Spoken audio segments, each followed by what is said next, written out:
All right, we're live.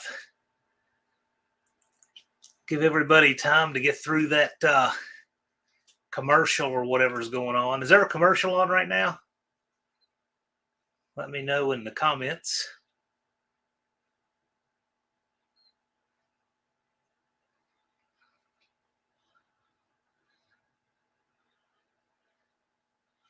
We're going to give everybody a chance to get past that commercial.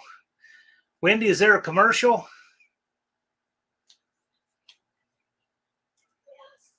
Those always get on my nerves.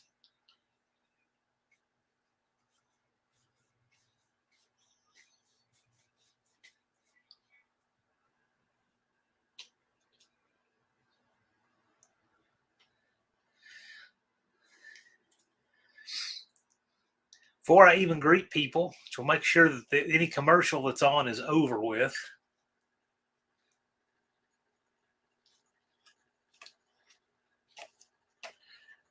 And then we'll greet people. It's been an interesting week.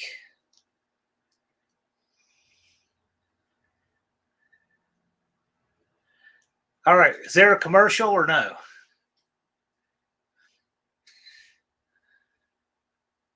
You ready to do that house yet, Jeremy?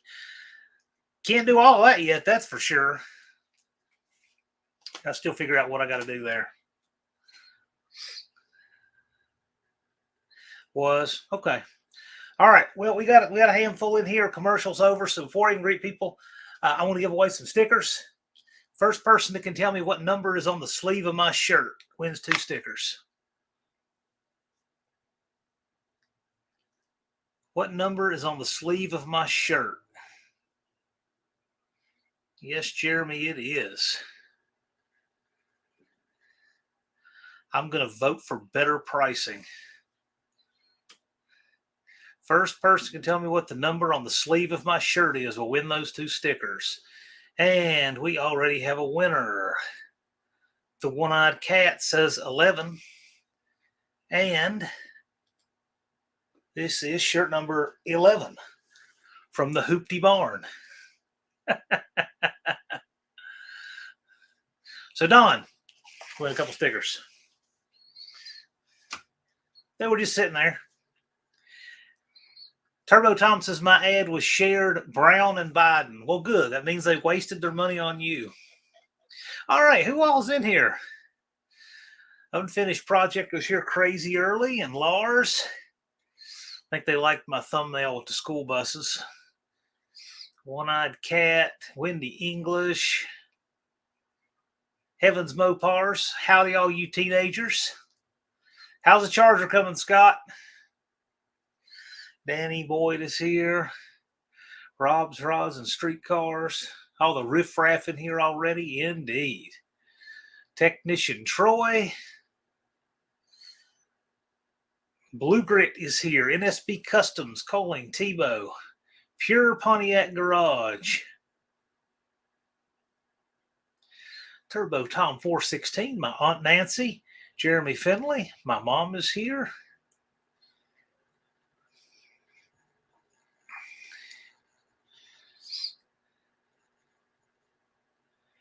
Benny Boyd says lens on my phone is cracked. Well, I'll tell you, I've had this phone just about a month, and that's a screen protector I put on. It already looks like a road map. Everything costs a lot more, and we get a lot less. Dust Devil Garage is here. Levi's Backyard Performance, who is vacationing in India right now. Whole bunch of numbers. He who dares wins. He who dares has a chance to win, that's for sure. If you don't dare, you have no chance to win, but you can still lose. That's the thing about not daring. Danny Boy, that's Dodge promotional literature advertising the bus chassis. And they did books on them. Well, One-Eyed Cat took a good guess. It also was day number 111 to go until the 3rd annual No Name Nationals. Bad Tree Production says everyone on the bus. I wouldn't know, Blake. It's been 2 years since I've known who's on the bus. Big Mike of the Hoopty Barn. What's going on, Big Mike? I'm wearing number 11 today. I told Big Mike when he said I'm going to do my first shirts. These are from his first run ever. I said, whatever you do on the shirt, I want one and number 11. and I told Andy Wood when you do your stickers for your channel, I want number 11. So this is the 11th Unity Motorsports Garage sticker. I have another sticker board going right here. I do that with regularity. I have a plug-in mouse over here, and I regularly drop it.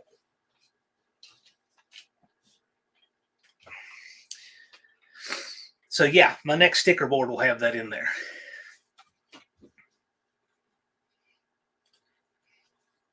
Wow, drop my mouse and resize the screen and all kinds of stuff. Engine Light Garage, what have you got going on, man? You're about halfway home on the No Name 500.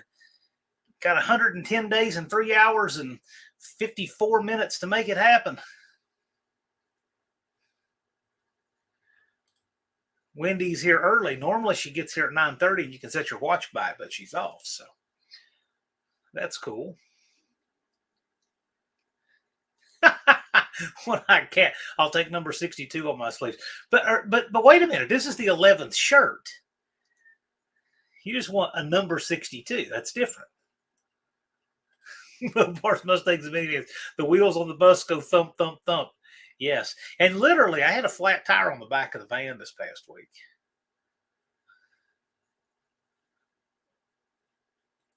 So Levi's not vacationing in India. He's in Miami. He says, lots of trashy people and tons of crappy traffic. Beautiful beaches. Well, I mean, you know, sorry you're in such a miserable place.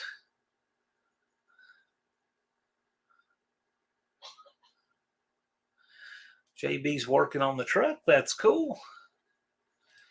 M&M says a tornado's coming. Okay. We don't get tornadoes here.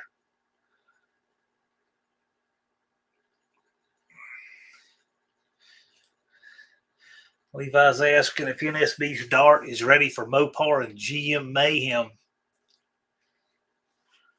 You need some 28-inch tires for that thing. That's what you need. Get in 28-10-5.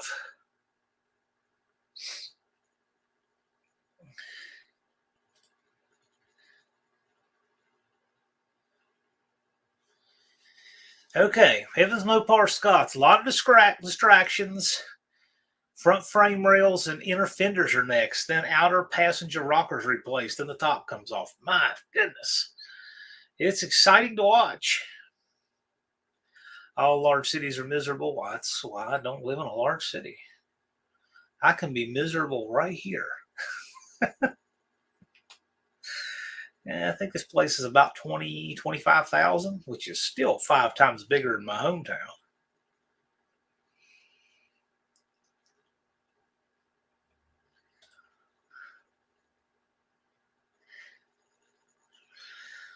Levi says, engine light, content is content. Make sure something people watch. Literally sunsets, traffic wrecks. Yes, anything.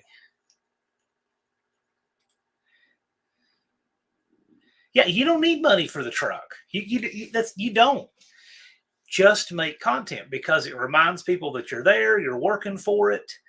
You know, I mean, all kinds of things. See something goofy, you know, and you're out and about, video it, put it up. Because that's how you engage. That's how you engage with the community. People are reminded that you're working toward it, and you'll get your subs. The goofiest things can take off. And every time you do a video, even if it's a video you're like, oh, that's worthless, you just never know. You know, weeks from now, it could take off, and it just something people want to watch.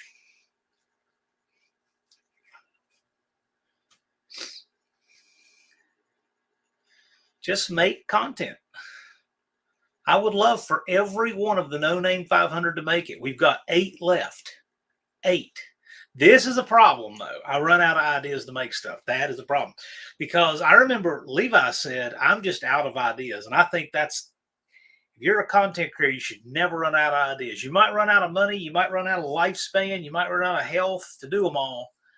But ideas, you should have ideas just piled up in your head for 10 lifetimes.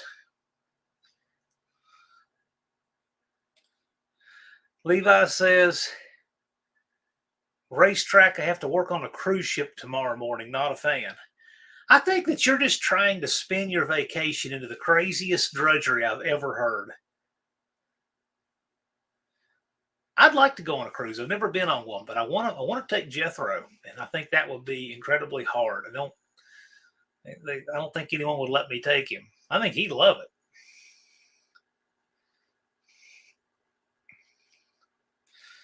D stands for diploma. The grade of D equals diploma. My uncle always used to say that D equals diploma.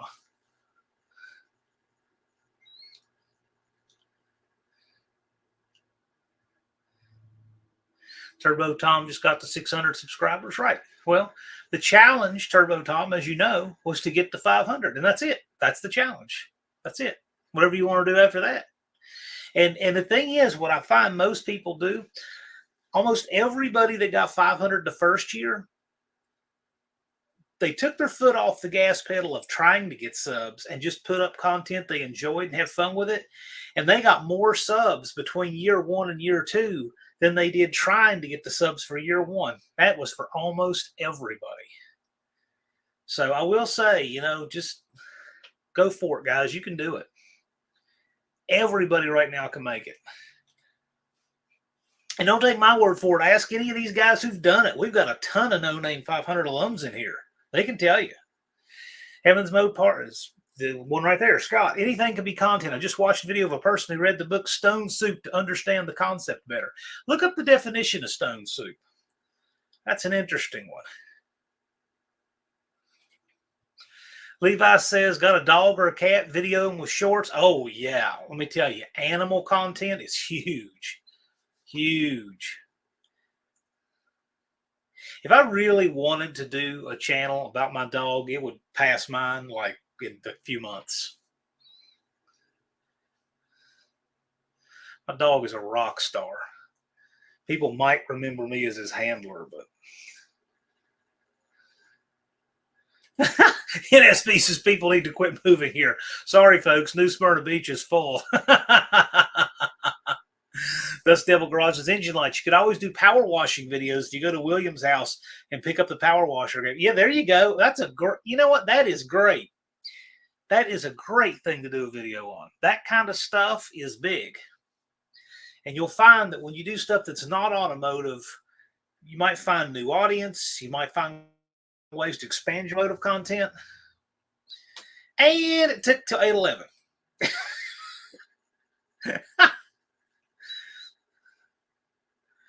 Let's see.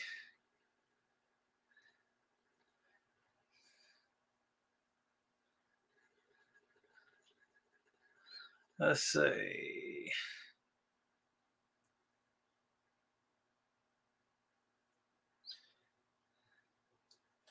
Trying to move to Bradenton. I can get a job anywhere. Yeah. I got to tell you, I just saw a news clip where people were regretting moving to Florida during the pandemic. But, whatever works. Mofo Driver said, I just uploaded a lizard short. There you go. And Blake's about to start an OnlyFans. That probably took about 30 seconds off the end of my life.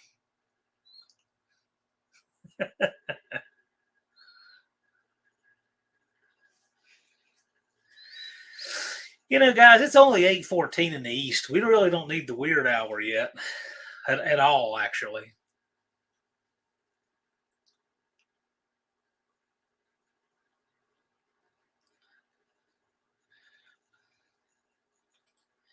NSB says Florida's great, just costs a little more. Cheap sales tax, but all other taxes are a little stiff. Yeah, I just wish Florida was still a southern state. I mean, this is the comment of the night right here. Nothing can top this. Unfinished project. I should start an OnlyFans and only show my face. I really like that. That's an underrated comment.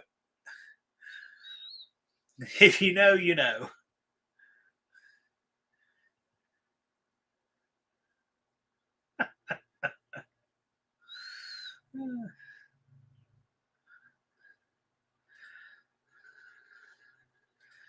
Oh, goodness.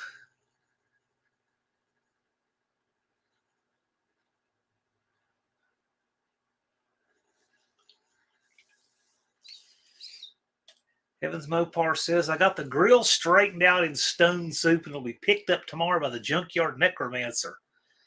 So he can bless Vic next in the project. Can't wait to see it. The no-name mesh.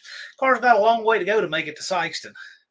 There's a huge amount of money and logistics and fuel and everything else going to take. I wonder how much it's going to actually cost to make that happen. That would be an interesting one.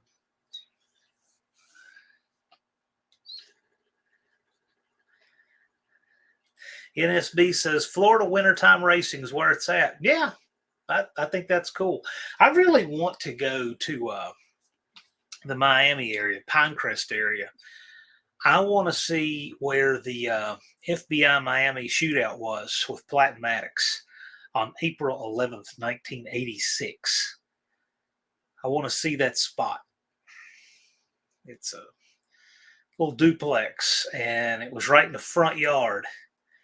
A whole lot of modern pistol craft and gunfighting was learned right there on that site. Very interesting. Movies have been made about it.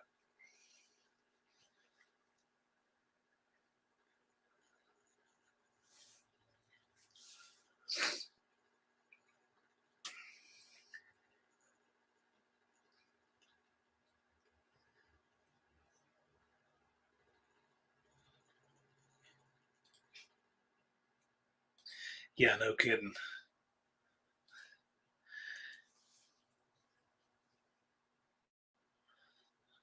Dean Stevenson, breed failed to replicate, so it's back for a Jurassic Park revival meeting. Okay. I don't think I've ever seen any of the Jurassic Park movies all the way through. I've seen scenes from some of them, like where one of them escaped the park or something. I don't know which one that was. NSB says Dean was born and raised in Miami before it turned into New Cuba. He said he was the last person on his street to move that spoke English. Yeah, I could see that.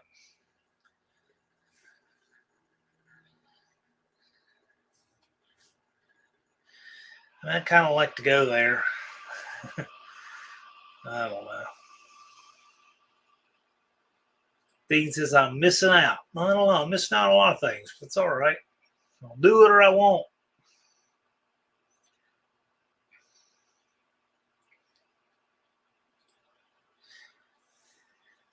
Unfinished Project says we actually have a car train that goes to Florida. You load your car, get on the train, and go to sleep.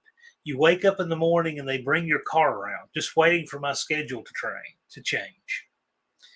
A car train that goes to Florida. You load your car on the train. Well, that's interesting. Okay. I think I'll pass.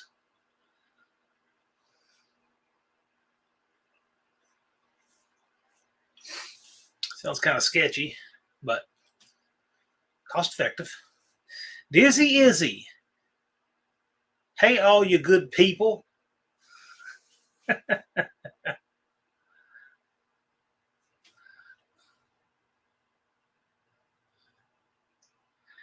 NSB says they unload that train in Sanford, which is about 45 minutes. We will come pick you up. Well, that's interesting. But if he's taking his car, why would he need that? And if the train is where Unfinished Project is, that would mean I would have to go through Northern Virginia, even leave America completely and go on the other side of the Potomac. So to me, that's not really saving anything.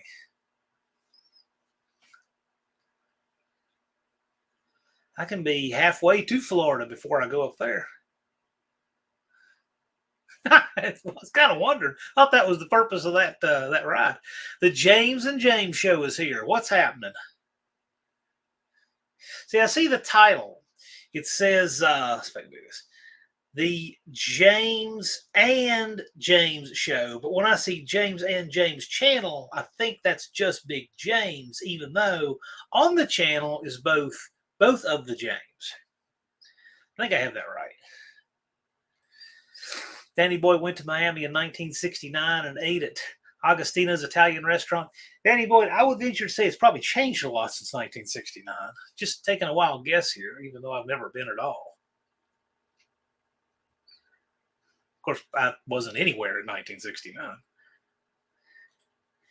Unfinished projects says I'll be there, NSB, someday. You won't know when he's there. Might see video on his channel. Oh, yeah, everything changes. Although, speaking of changes, I saw this was the neatest thing. And if one of you mods can put up the link to this, let's see if I can get this stuff. If one of the mods can put up the link to this, that'll focus there. Pizza Hut Classic. Oh, come on, man. I'll do it in photos. Make it a little bigger there. Apparently, there we go.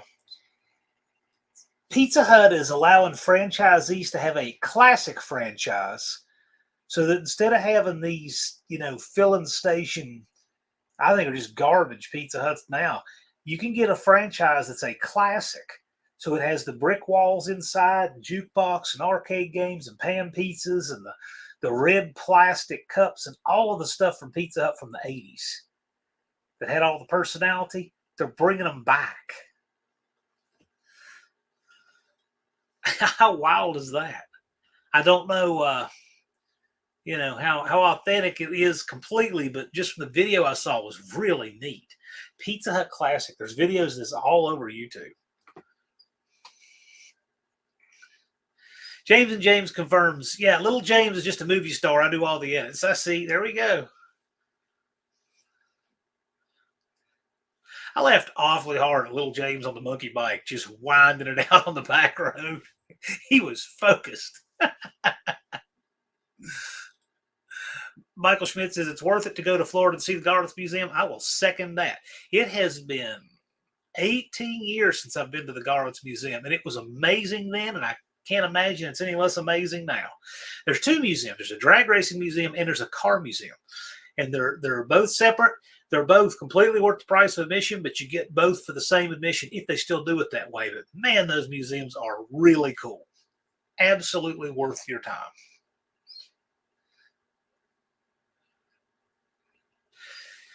Dean, J-Code 302, is it a Ford or is it a 340 head? I think that's a very Dean Stevenson type question.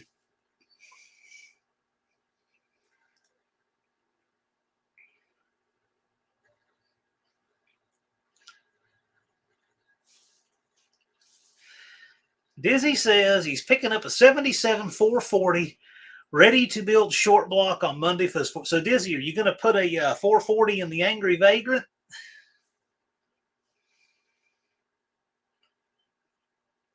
Levi says he thinks his local one's doing that. Yeah, I think it's neat because to me, man, that was where it was at. Pizza Hut was you went there for a reason. Families would go there as a destination to eat dinner. Sit down, they bring out a cast iron deep dish pizza. It was great. And all of that's gone now. Now all people want to do is place an order online and have it delivered to them or get it out of the side of a building. It's just all that's gone. We've just thrown so much of our culture away because we don't care anymore.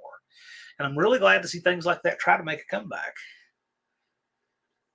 If there was one either in my travels or any practicality around there, I would go to it because I'd like to see it come back. See, our audience is about 99.8% male and 45 to 65 years old. So I know y'all all know what I'm talking about with these Pizza Huts. Danny Boy says, I love the old Pizza Hut buildings, the jukebox volume on the kitchen wall. Yeah. And I think they should keep the same music in those jukeboxes so that it doesn't get polluted with stuff that nobody wants to hear while they're eating. NSB says we still have some old ones, still the same snow arcade games. Yeah, I've heard there's a few that are hanging on, but man, my hometown had two of them and they demolished them both. There's a bank sitting on one of them, and maybe an O'Reilly Auto Parts sitting on the other one.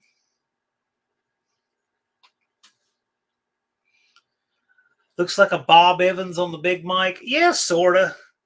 Except I think that barn will be better to eat than Bob Evans' food. Dizzy's getting a 340 short block for 350. That sounds quite reasonable. What does it need, Dizzy?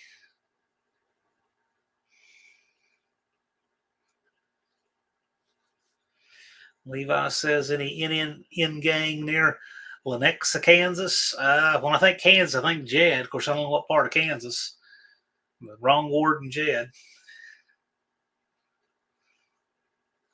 There's Dead Pedal Motors. When I see Dead Pedal Motors, I always think of a clutch pedal that's got a broken spring or a brake pedal on a bad master cylinder or something. Where'd that name come from, Dead Pedal Motors?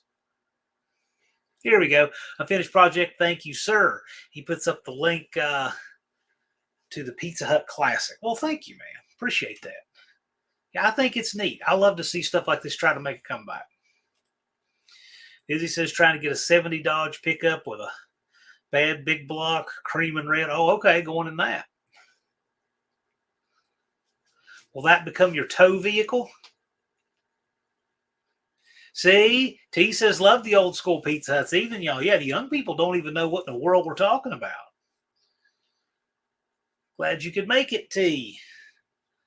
I recently told T he was going to have his hands full defending that bracket championship, and he says he's up for the challenge. So I'm looking forward to that. I think everything is going to be a little more competitive this year. So we'll see what happens. Going to be some good stuff. Good times, yes. Good times right now. I'm glad to be here with you guys. Dead Pedal Motors says old Pizza Hut. This town's an enterprise rental car. They made the Pizza Hut in Christiansburg, Virginia, out by the interstate. They made it a Dunkin' Donuts. Of course, I haven't been in that thing in probably 10 years or more.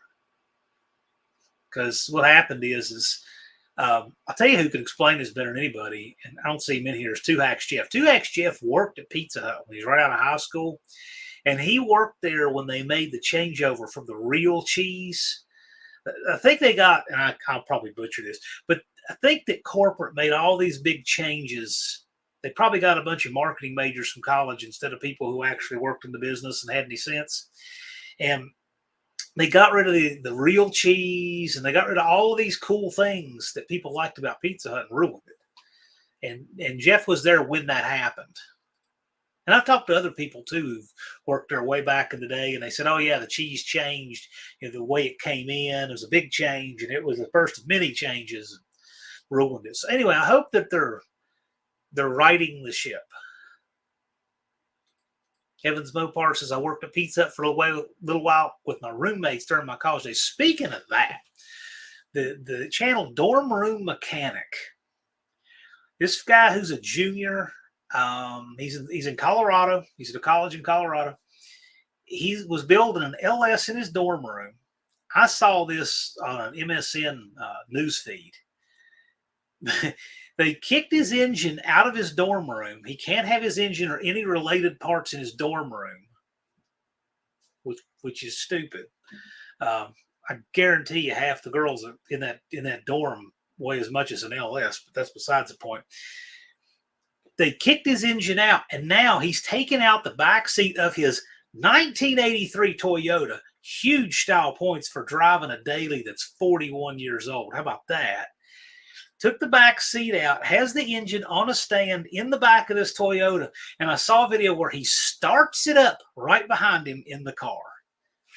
So, yes, I've already invited him to come on this show. So, if I can get a hold of him, we want to make that happen. He is wired right.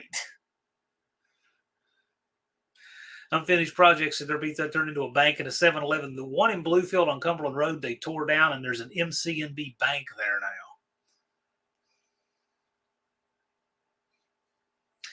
Don says the Little League World Series is held 10 minutes in her house. Yeah, I've seen it. It's right there in town. Don lives on the local dragway. I think that's what his street is. Danny points as a smoke shop. Well, you can always tell the buildings all look the same. Turbo Tom still likes his in Tiffin, Ohio. Well, that's cool.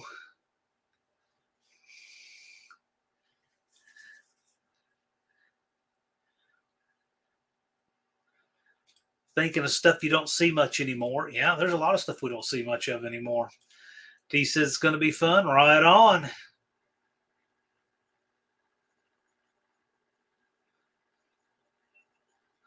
Have no fear, the Dougster is here. Dougster Wolverine Garage. Dougster. So, question.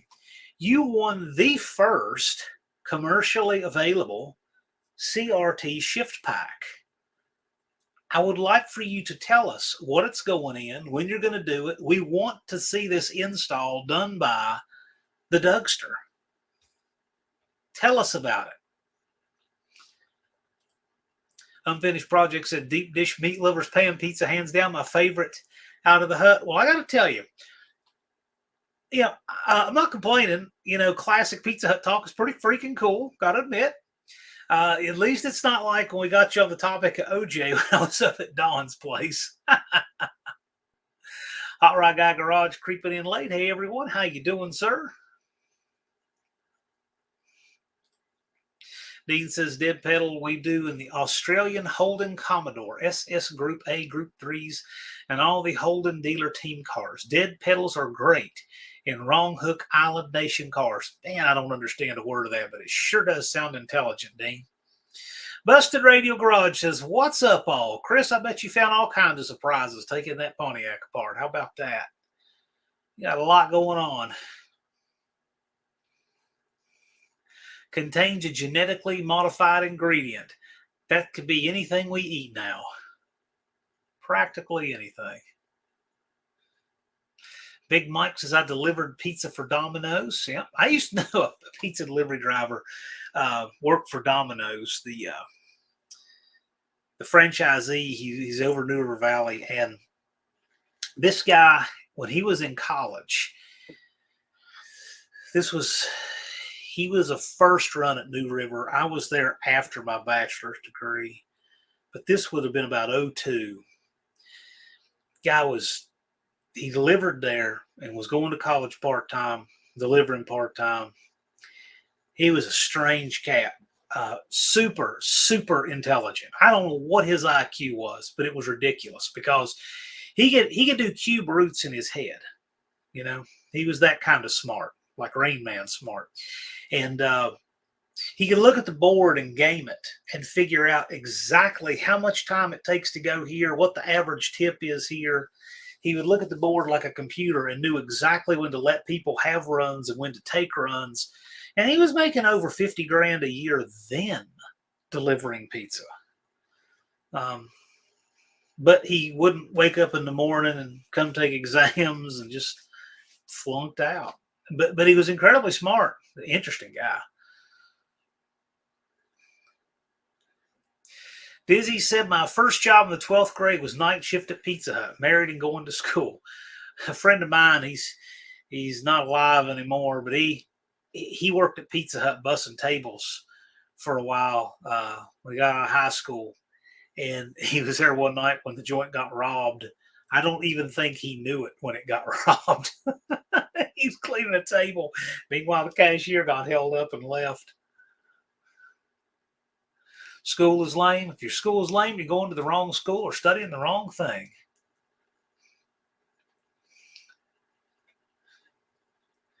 Dean Stevenson says, no engine parts. That's racist. It's 2024. Everything is racist in 2024. Did you get that memo?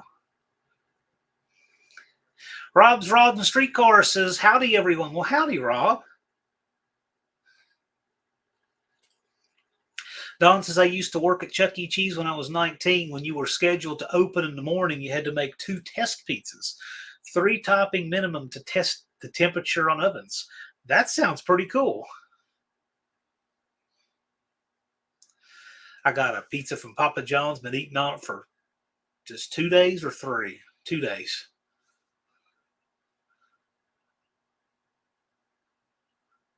Yeah, ever since they repaved Don Street, it's been a dragway. I bet it was a dragway before that, too.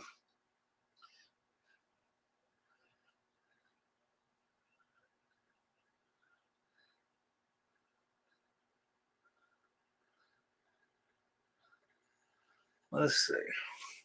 That keeps going. There's Destroyer 1320. Well, what's going on, Eric?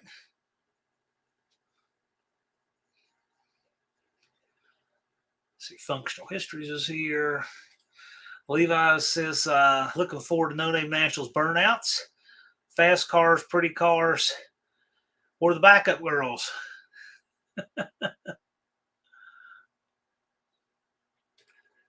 Busted Radial says, hopes are to have it completely done by No Name Nationals. Well, that's cool. That's cool. That will be great. But the main thing is, we just want to see you come back. Want to see you come back with your family, have a good time. Whatever hardware makes it with you is just a bonus. So we just want to have a good, family-friendly, good time. Nobody get hurt. And since we're all car people, we know what show will derive from that. But make it about the people, not about the cars. You'll get better people who want to be there for each other. Danny Boyd says, I've delivered pizza in a 47-year-old vehicle. I think they do that here. It's funny because Uber, I think Uber demands that you have a car that is no older than 10 years. And they don't have that for pizza because I see these guys driving all kinds of stuff, which I think is cool. What would you guys in the comments rather do if it paid the same? Uber or deliver pizza? Which would you rather do?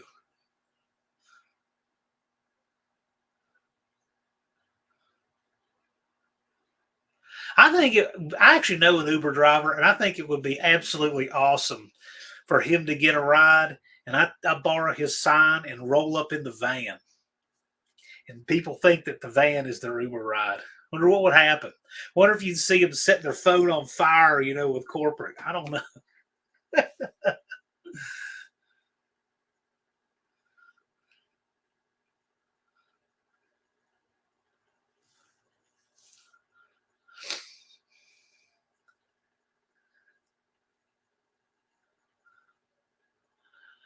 Don likes to make the neighbors mad. Well, you know what? Too bad. Dead Pedal Motors has this passive aggressive way of asking for subs. I could use more subscribers before I leave for Power Tour in 2 weeks if anyone is feeling generous. Best way to get those subs is video from the Power Tour. Check that out. But that said, I just dropped my mouse twice now. I have a filing cabinet here that I use as the perfect height for my plug-in mouse. And I went to this because it doesn't fatigue my arm as much as scrolling up here. But the problem is the weight of the cord is enough to pull this mouse off in the floor. And I need to figure out something better. But yeah, I just may have. We'll see here. This is either going to work great or be a disaster. If it's a disaster, you get to see it live. All right. I just took the slack off the cord on my desk. Let's see if this works. I might find out if there's an unintended consequence, but it won't be for a minute. Anyway, yeah, check out Dead Pedal Motors channel and see if you earned your sub. And yeah, the subs are people. People are viewers. I'm happy for who's here. Levi says pizza for sure. I don't know what went with that, but you're probably right. Deliver pizza. Okay, gotcha. Pizza doesn't give you the sass, right? I wouldn't throw a pizza out of the car.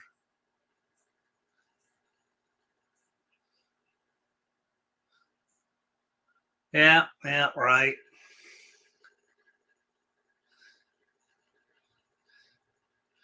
Dizzy's making some upside down cake. Okay.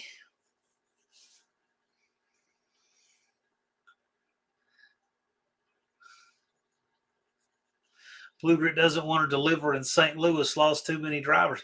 But that wasn't the question. The question is would you rather do Uber or pizza delivery? Tape the cord over the edge of the cabinet? Maybe, but then I got the cord bunched back up on the mouse. this cabinet, I can't really see it because my camera's fixed. My printer is here. My filing cabinet is here. And the desk is there. And the cord really is just too long. But I've got it tied up in a solution. It's going to work for tonight anyway. Of course, I could always use a cordless mouse, but I've had too many cordless mice. The battery will croak out or something, or it needs to be reset. And the corded ones never give you that problem. So I actually like corded everything, corded tools and drills. And I only really like battery powered if I have to. Like you can't take for example, a corded saw into the junkyard. And a lot of junkyards won't let you take grinders or anything that makes sparks now. Levi, I've got tons of zip ties. My dad used to collect them. Danny Boyd changed the starter in the middle of a pizza delivery shift, master cylinder 2. High five, Danny Boyd. That's what I'm talking about.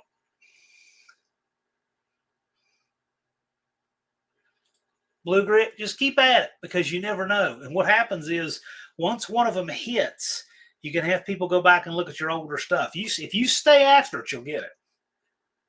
I've never had anybody not make 500 when they stayed after it.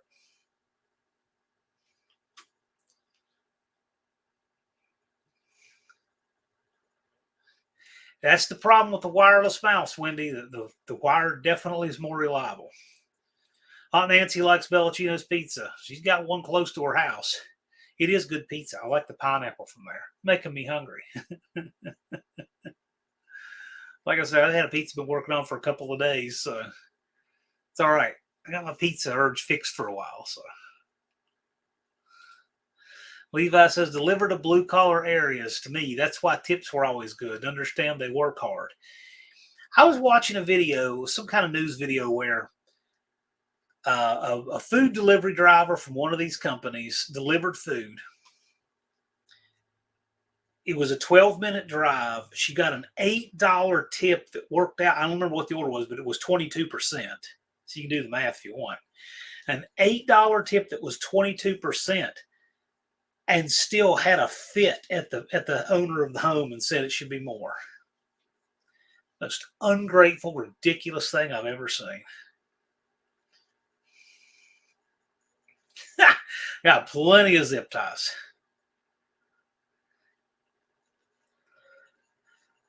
Blue Grit says, I would rather stay home working on cars. Well, I mean, wouldn't most all of us? I did some work in my garage. I upgraded my outlets to a GFCI out there and replaced a fuse and moved the press, moved the grinder. And today I kind of had some things that had me bookended in, but I'm going to be moving. I'm going to be moving what has to be the oldest scan tool ever. I'll get a picture. Get a picture of it from my community tab. That thing is got to be close to as tall, if not taller than me. And it has this big, deep CRT monitor and drawers, and it works off floppy drives. Has a mouse, and it has a converter to go to OBD2. This thing is older than OBD2, but it's a scan tool, and it's an old dealership Mopar performance scan tool. And I'm going to be moving it here in the next couple of days. I'll get a picture of the community tab. I'm sure some people will want to see it. Cope's already said he wants to see it. But it's I need to move it because it's in the way of where I need to move some cars. In fact, where it's sitting right now is where the 383 for the Roadrunner that I got from the one-eyed cat Don English is going.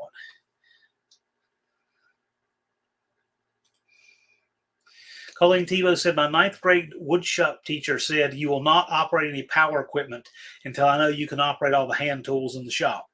Sounds perfectly fair to me. I think you should not get to operate a calculator until you can do the times tables in your head. That seems fair, right? I mean, I think every privilege should come with a responsibility and something that you have to do and level to earn it. Privileges should have to be earned. Then what happens when people have to earn privileges? They don't whine about a 22% tip when they work. But I digress. Dizzy just wants to be the cook, doesn't want to drive delivery. Well, I hear you. Unfinished projects is bacon, pineapple, sausage, pepperoni, extra cheese. I can live with that. Although usually instead of sausage, I'll do meatballs. A lot of places cut meatballs in half so they sit flat on a pizza. But I think sausage would be better if you cut it in thin slivers. I think that might go even better. Max Wedge, Dick Dastardly's here.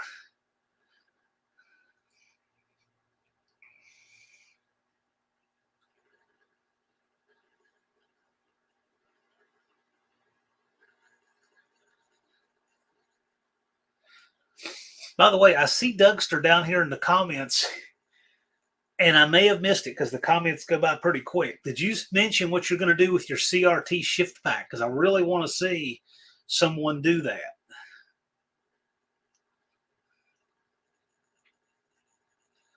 That is the shift kit that's in the One-Eyed Cat Don English's 727. It is the same kit, but it hasn't been offered to the public before. Dead Pedal Motors, no ham and pineapple pizza comments. Well, no, but thank you.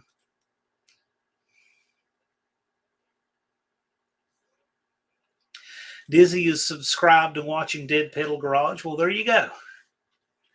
Dizzy's going to be watching your power tour. Wendy says, get up to the front of the bus now, please. Dougster Wolverine Garage, I need to rebuild my 720 first, and I'm going reverse manual. Oh, okay. What's going to get the shift pack? You know what you could do, Dougster? Put the shift pack in your 727 and go ahead and make the, if as necessary, make whatever case model is necessary, but go ahead and put your 727 in there with the shift pack and then get it together to do a billet reverse manual.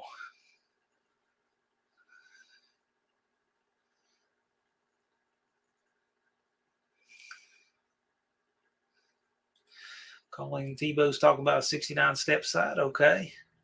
Dean says Dougster is a national treasure. Okay. National in New Zealand, right? Danny Boyd says, I'll eat pizza with pineapple on it, but I won't order it that way. You like the ketchup and hot dogs person? The Varsity will serve you a hot dog and they'll give you a package of ketchup, but they will not apply it on principle.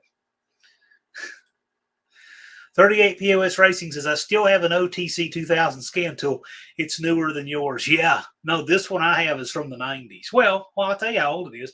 I was in automotive trade school in 2002, and the thing was sitting there with dust for years before I got there. So, I mean, I know it's older than that.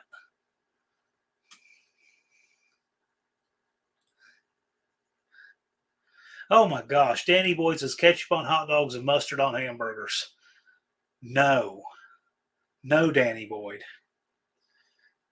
You live in Ohio. You are not allowed to move to the South.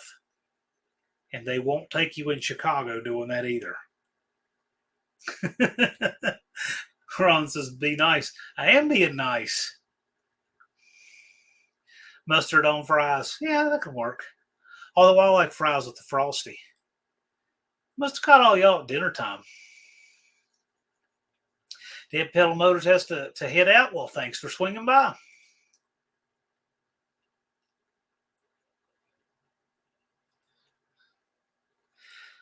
Those scan tools, I mean, I just like having vehicles that don't use them. Dougster has a Sun Engine Analyzer 1120. Yeah, there's some giant, those Sun Engine Analyzers. Those are cool. I would find more utility in one of those distributor dynos. Those are would have a lot more utility to me. But that said, they're still cool. The only thing is they take up a lot of room. If you had a big warehouse type garage, that's great. I've got 24 by 30 feet.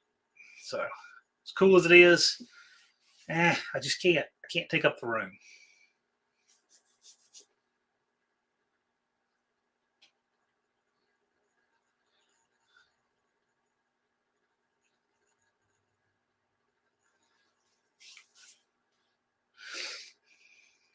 Dizzy says that he has a chrome Penske timing light from Sears. Yeah, my timing light is red, but it's old. I know that. I got it in high school. Bought new in high school in 93 or 4. I told Jed Scott one time my timing light was older than he is.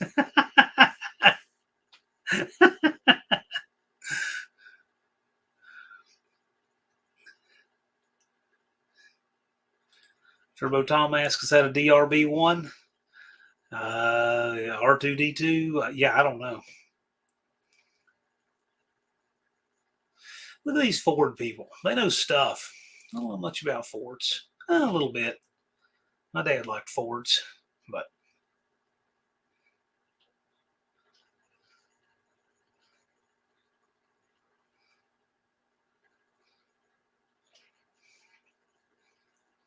still in the plastic box. Yeah, mine came in a cardboard box and sitting right in the top of my toolbox. Used that thing so many times. Not just to set timing, but finding dead cylinders too. Works really good for that.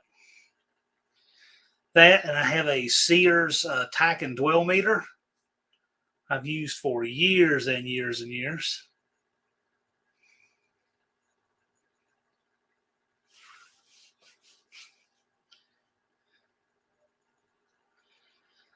Buff Del Campo is here. What's going on?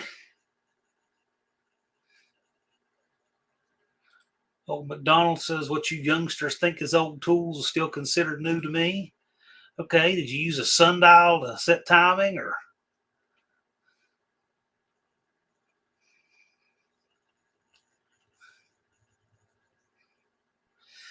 Danny Boyd says, I've eaten lots of grape jelly straight out of the jar. Wow. Dan, I feel like that killed several brain cells just reading that.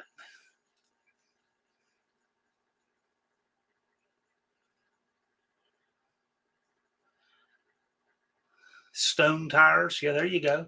Flintstone tires. Yeah.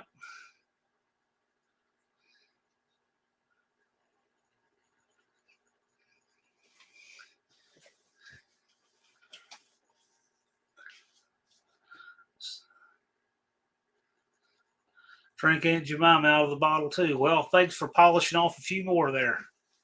Danny Boyd, I don't know how you've survived as long as you have. I really don't. It's an odd curiosity. Dean says we had too many to start with. Perhaps. Izzy says I've reluctantly given up ice cream. Now I give up ice cream before I give up pasta. Max Widget Dashley uses ears to set timing. Okay.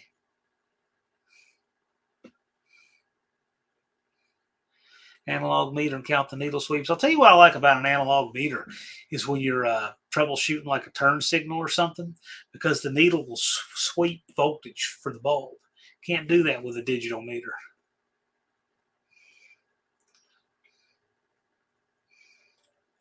One-eyed cat says, Mom used to make blackberry jelly with beyond words. The only thing I don't like about blackberries, the only thing, is there's one spot in my tooth that seems to be able to be like a magnet for those seeds. It's the only thing I don't like about them. I love blackberries. I'll deal with the thorns to get them, but man, that seed, I can't ever not manage to get one of those seeds.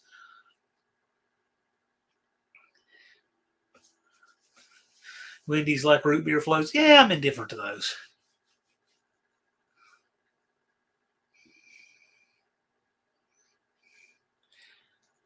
To the victor. I still eat Chef Boyardee from the can. My wife thinks I'm weird. I'm weird and she's the one that doesn't eat fish. Well, I'll tell you, I have not eaten Chef Boyardee since February 1st, 2016, but I will tell you, I love it. Probably don't eat it. And and I would always eat it straight from the can. So to the victor, I salute you.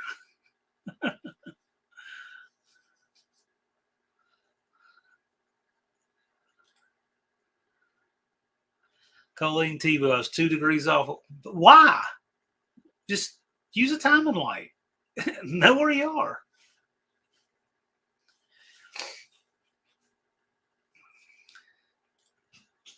Blue Grit Garage. I have a tester that has a dial, 2 fixed prong. I was never a fan of the timing lights that have the dial. So I'll go all the way around that damper and make marks to get it degreed all the way out to 40 degrees. But I won't try to adjust it in the light because I've just never had any faith in that. Oh, here we go. Now we're going down that rabbit hole. Mexican spec. Which flavor, Chef Boyardee? This is just the whole Weird Hour Friday. Yep. The lasagna and I think beefaroni is my favorite. But like I said, I haven't touched it in over 8 years. Got some blood work done. They said my blood pressure was high. My blood pressure's never been high. Never touched it since.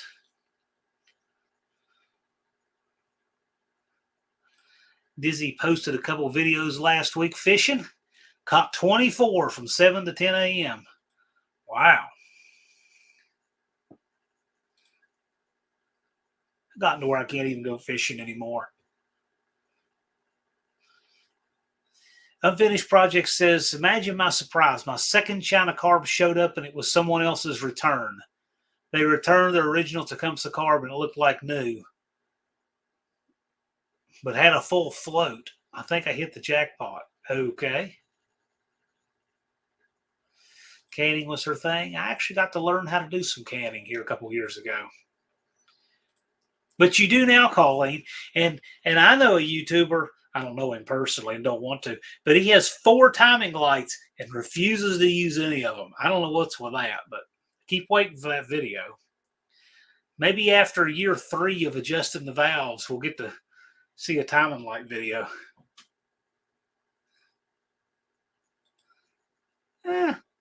Depends. I got to tell you, talk about some good pasta. So not too far from me, Blacksburg, the university is over there, Virginia Tech. There's a restaurant called The Cellar. And yes, it is just pure angry leftist, purple hair, nose ring, angry, everything, right? But they have a restaurant down there, if you can get through all that, called The Cellar. And they have tricolored rotini. And not tricolored, tricolored tortellini. And man, it's good. Haven't been there in years because I hate going over to that town.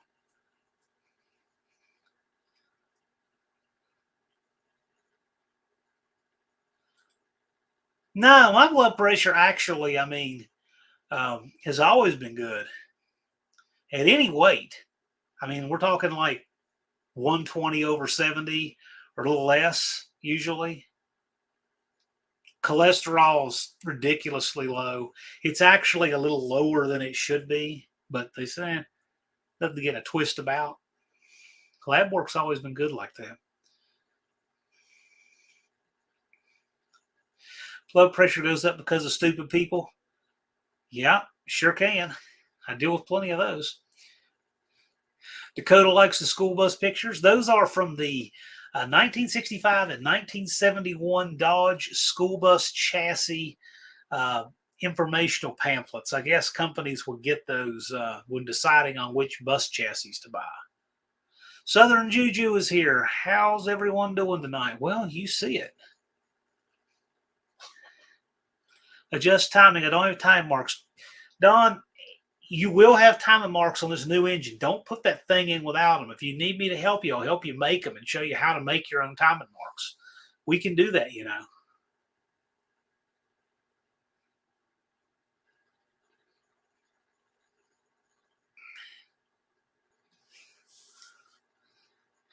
Max Wedge Dick Dastardly got a fishing pole today.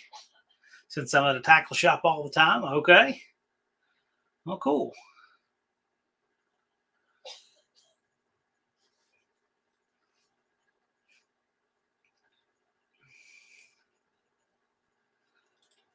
Dakota said you should do video on your truck paint. I'll be your first viewer. I agree. Danny Boyd should put up content. To the Victor says Fargo.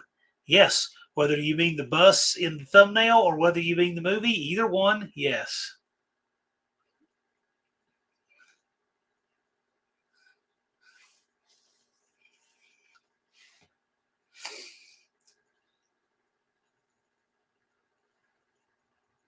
Danny Boyd says, my camera lens is fogged on my phone. Oh my gosh. Really? Well, I guess it's out. I guess you could never make any videos then. Wow, that's a bummer. Sounds like pretty much done. Can't do anything ever. And doesn't want to show slopping Bondo into rust holes. If you do that, you will get subscribers. Bondo Billy built a 200,000 subscriber channel doing exactly that, Danny Boyd. The politics should be left out of what?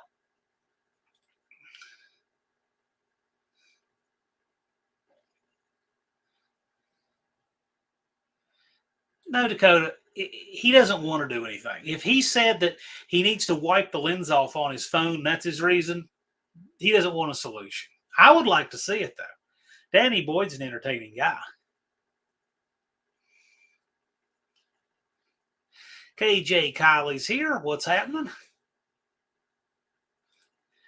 Bring my degree wheel to Don's. You can do that. Really, you don't even need that. All you need to do is put a piston stop on it, take it around both ways, and then what I do is I put a piece of tape on there, cut it with a razor at both marks you make, and then fold the tape exactly in half.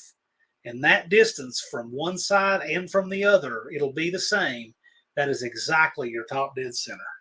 That's how I verify if a balancer ring has slid. That's how I put it on a balancer. It doesn't have marks like Don's.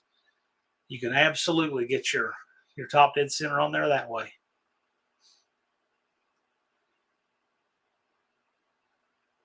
Then what you can do is you can move it and remark it. And, I would mark it, mark it 40 degrees worth, even 50, just to have it.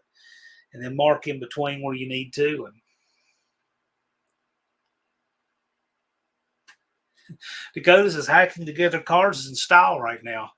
Yeah, it kind of is. Unfinished project. Even I can put up content. Come on. I had one I could lick and make it clear long enough to snap a pic. Well, if you want to do it, we'd like to see it.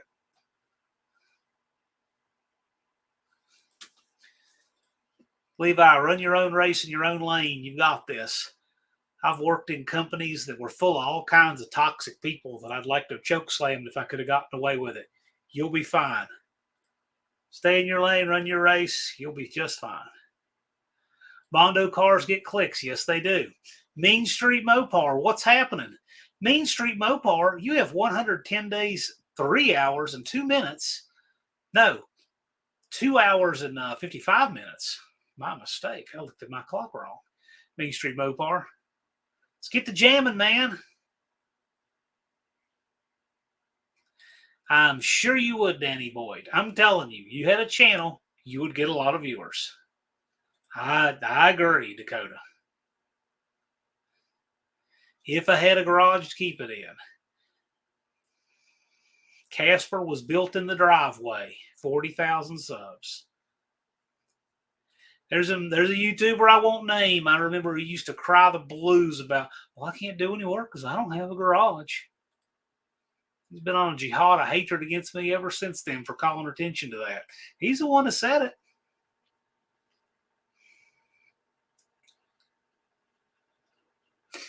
Next way's Dick Dashler. Glad you're helping him. That project is coming along great. I'm really looking forward to it. To the Victor says he's got to get back to work. Have a good night. Well, cool, man. Thanks for swinging in and joining us. We appreciate it. We're here every Friday. Old McDonald says, is it white lithium grease that's supposed to be used on trailer hitches? My brother-in-law spent an hour trying to remove my multi-ball hitch from a truck stuck in a receiver. Trying to remove the multi-ball hitch from the receiver after 12 years. You're talking about the drawbar that slides into the hitch? That shouldn't be that way at all.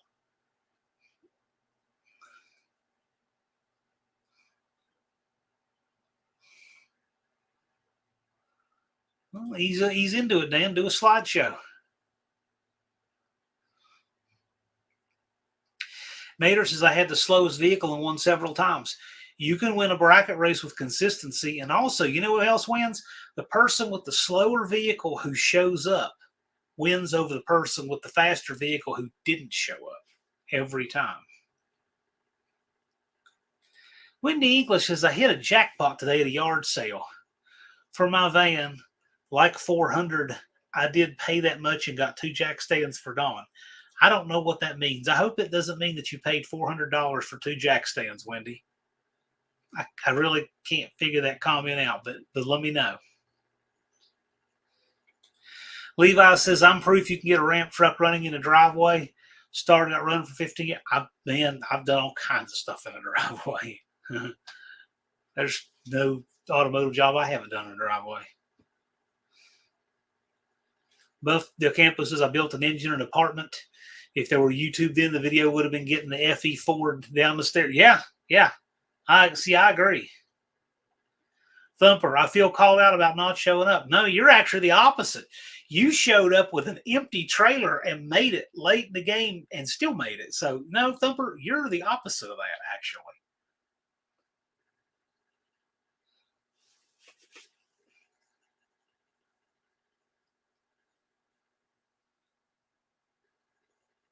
No, the people you call out for showing up are the people who aren't here. The people in the comments here are the people who do show up.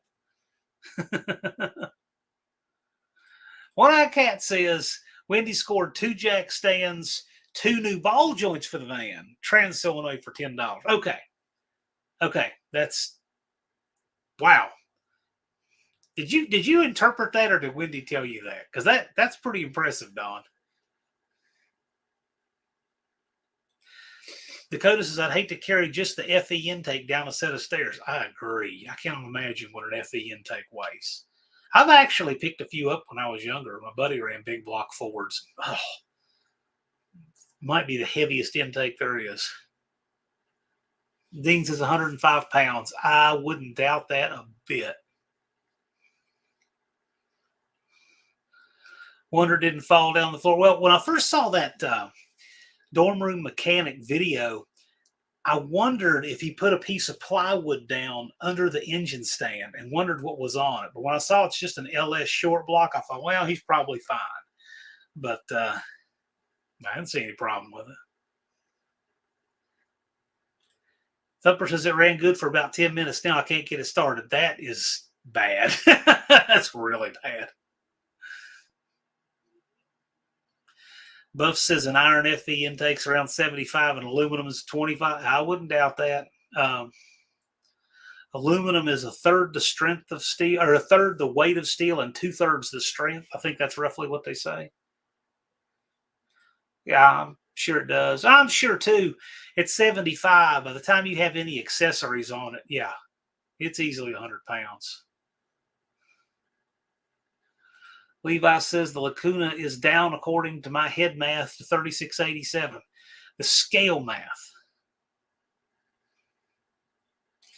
Junkyard D said, did I get rickrolled today, or was that a rerun from last year? Those are evergreen videos because they keep getting people all year long. But right now it is 100. Day 111 is burning, Junkyard D. So you have 110 days, 2 hours, 50 minutes.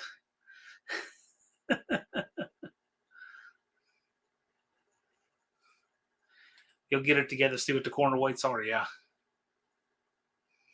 Strength depends on the alloy. Yes, it does. That's a very rough rule of thumb. But yes, strength does indeed depend on the alloy. Now I have ball joints if I should ever need them. Yeah. I don't think I've ever done any ball joints on a van like yours, but it's probably not too bad.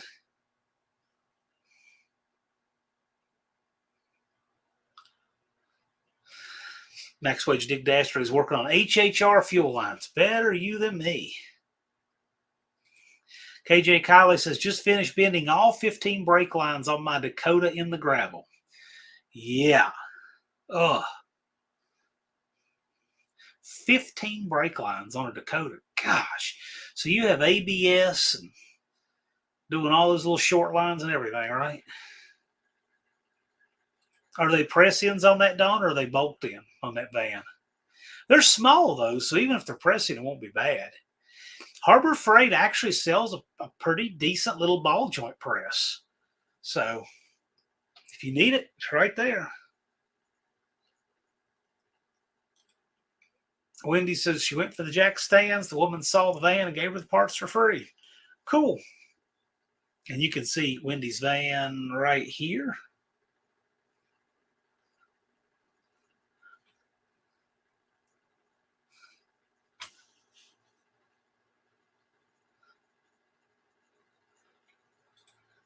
Keystone, 6 p.m. gates open. Okay.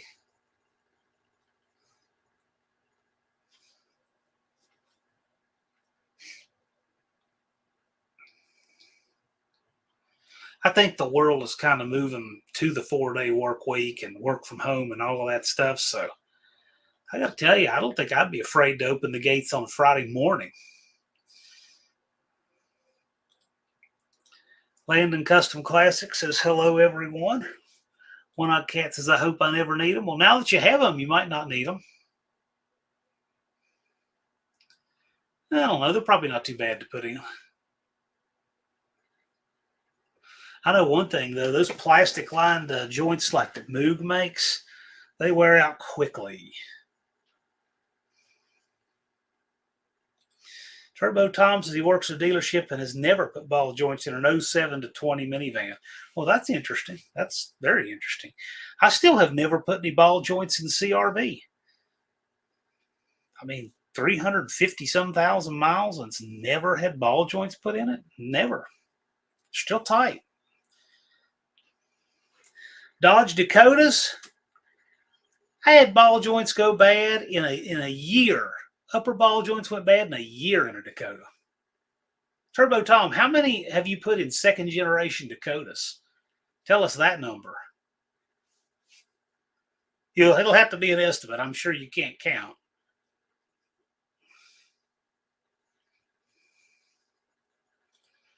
Dougster says, tonight I bought a box of DeWalt 18-volt tools, including a half-inch impact for $35 a day. Cool, man.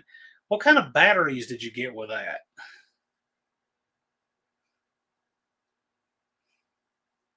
It's because you don't trash on it, John Wilburn. Well, I'll tell you.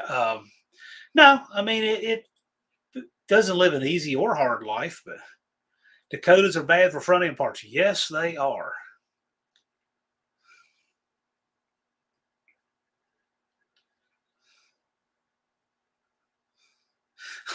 And it says, I'm not saying it's a good thing, but I don't replace anything on my pickup. I'm going to have to do some front end work on the van. I got some bad bushings on the driver's side, and sounds like I got a tie rod making a little noise on the passenger side. So, I got to do it. Got to get in there and do it.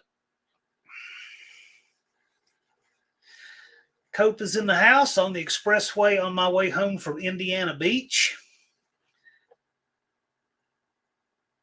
This is where Cope goes to the movies right here.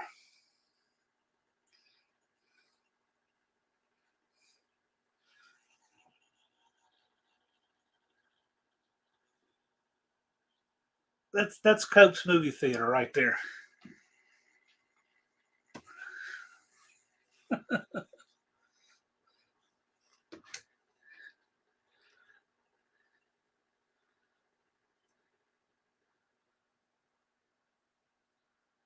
Dizzy says, I drove my 01 Dakota till 2017. That's the original parts. Once you replace them, they're worse.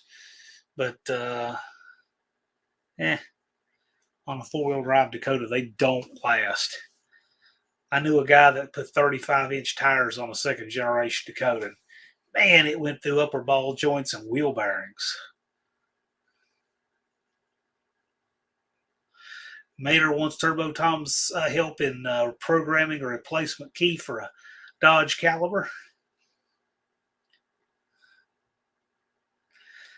And that's a first generation Dakota, that 88 Old McDonald. That's a little bit different deal. That's what it says, Dean. He says it says sure, but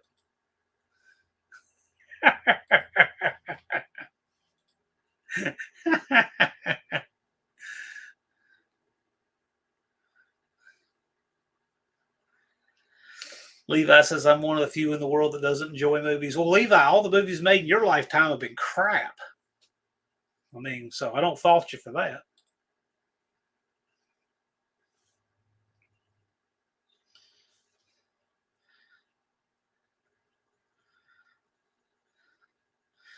I mean, I'm hard pressed to think of any movie that's been made in your lifetime that's any good. There's not many.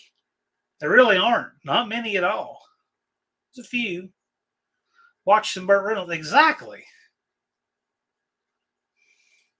I only watch old movies. That's not very often. Likewise. Although there is a newer movie I'm going to watch soon. I have ordered a copy of The Many Saints of Newark, and it will be here. It's supposed to be here today, but it'll be here Tuesday. And I want to check it out.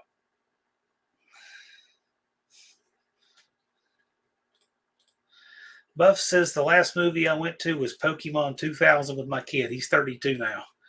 Yeah, there's just nothing made today. I like seeing a lot of the old movies come back. I don't like any movie with CGI. It just kills any movie for me.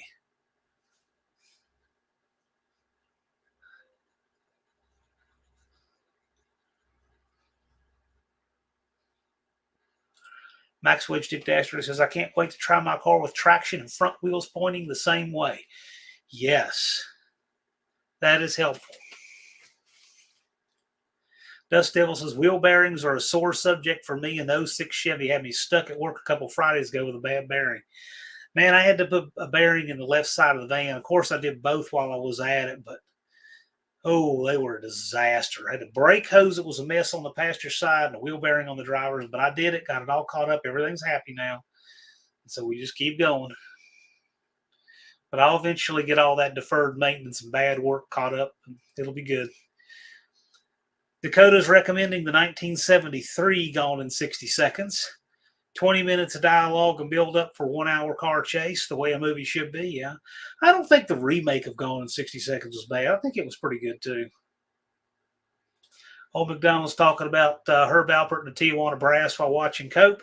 Yes, he was listening to Herb Alpert while working, doing a water pump on the cornet. Buff says there's so much good content on YouTube. Why should you watch movies? Because it's different. That's why.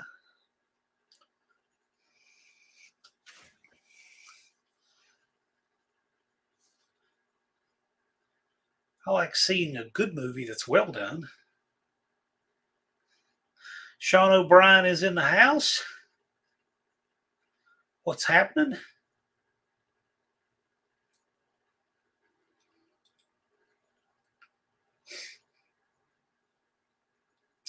Sean O'Brien is at the Branson Z Fest at the moment. Cool.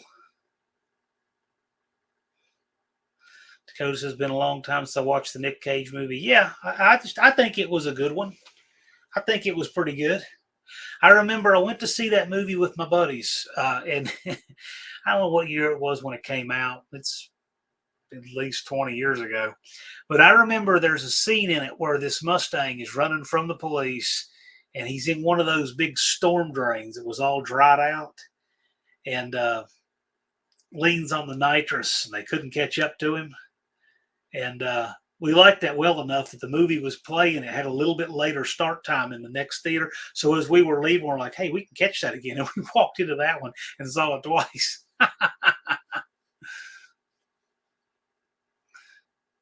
They wouldn't do that today. Those guys won't go to the movies for anything. They're kind of stick in the mud like that. But, you know. Dougster says, I love Bond movies. Yeah. Sean Connery's Bond, I agree. Roger Moore was good too. Very different. Much funnier.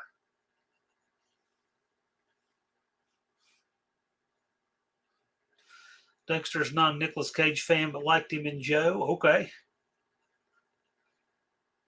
Danny Boy says James Bond wasn't American enough for me. He's not supposed to be. He works for the British Secret Service.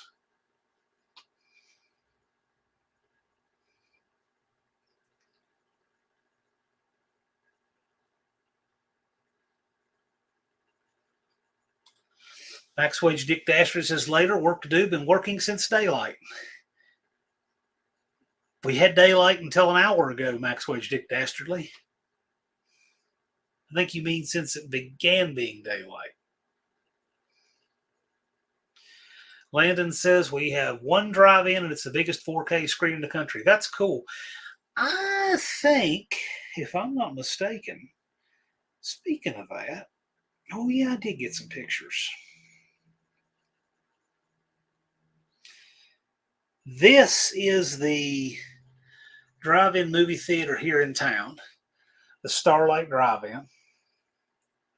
I don't know what it's doing these days because the proprietor out there, Miss Peggy Beasley, died here not long ago at all. So I don't know who's running it now, but there it is. And I walked and looked at it up close. This is what it looks like up close.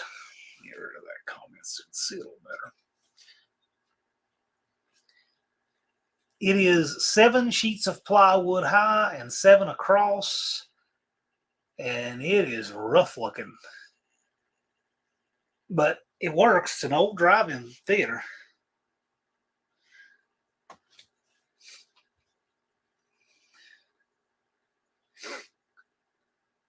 Thumper says it's still light up there. That's because you live on the top of the universe.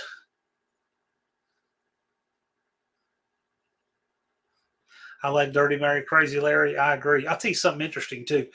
One of the firearms schools where I trained, Thunder Ranch out in Oregon, they have a grocery store, which is a general store.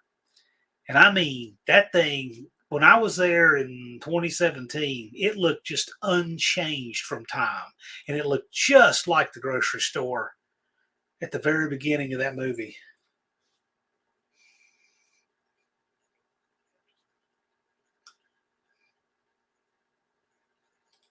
Dakota says, I'd like to have had that Charger for Dirty Mary, Crazy Larry before I totaled it.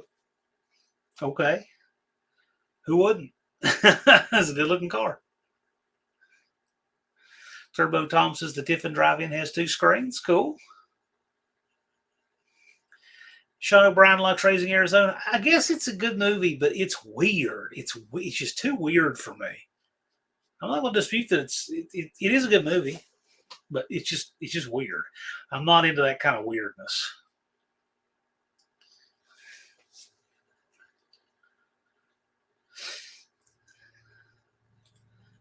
Heavens Mopar says, I still have never been to a drive-in theater. Well, you should do it. You should go. What are you waiting for? Do it. Make it happen.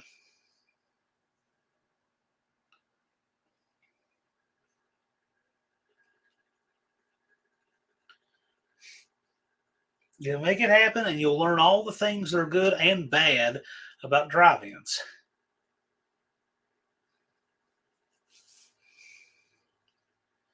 Dakota says, wanting to buy 69 Chargers, the only reason I go to work every day.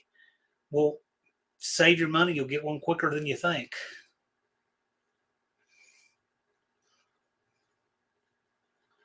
Well, you might, Don, but, you like weirdness better than I do. Ron English says Vanishing Point. Okay, Vanishing Point is cool. It's all right. I can watch Vanishing Point before I can watch Raising Arizona. I can tell you that.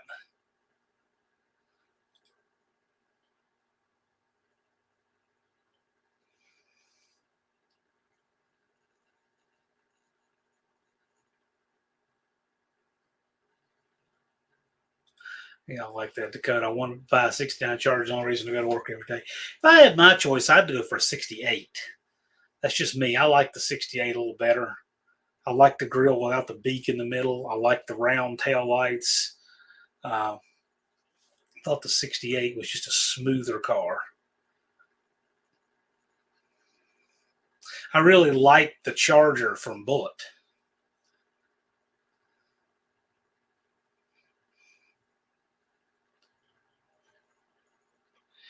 Levi said, will there be a time you can build an old car cheaper than buying the rust one? Oh, yeah. Oh, without a doubt. I have no doubt of that, Levi, because what will happen is there's always going to be people who want an original one. And that originality will always hold some kind of value that will finally exceed all of the parts to make a new one. Totally agree. That will happen. Danny Boyd will like the 68 better too. I do. They're both good. I mean, you can't go wrong with any of them, but I'm a fan of the 68 more. Any Clint Eastwood films? I don't know what that goes with Mohawk, but yes, the answer is yes. What are you guys' favorite Clint Eastwood movie? You can only pick one. You can only pick one. What is it?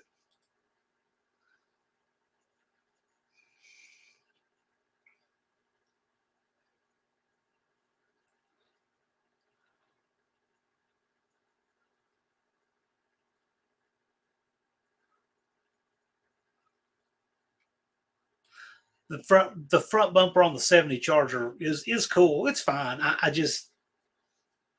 like the 68 better. It's just me. T's Good Time Garage says, I'm glad I brought my 68 Charger in the 90s, near unobtainium today's prices. Agreed. That's why you have one. It's because you got it in the 90s. Evans Mopars knows what he's talking about, Dakota. Get with Scott. Scott knows this stuff.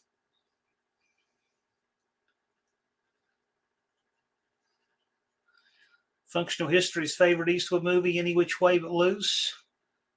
Okay. That's one that I can see once. I know who you're talking about. That Gonzo. Was it Gonzo? Is it Gary his name? Gonzo? Yeah, I don't know. Landon says Heartbreak Ridge. Dizzy Izzy says Dirty Harry. Dougster says Outlaw Josie Wells. I'm glad we got that much diversity in guesses here. Gran Torino, yes. Unforgiven, yeah. You and Dallas, I think, both like that one. Josie Wells, Gauntlet. Any Which Way But Loose. Cleveland in that Torino? I guess so.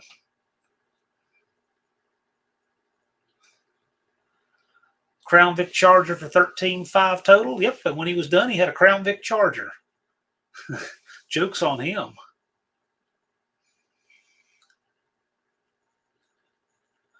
T says Unforgiven. Full Metal Jacket. He wasn't in any part of that, was he? I mean, Stanley Kubrick directed it. Eastwood didn't star in any of it. But still a good movie.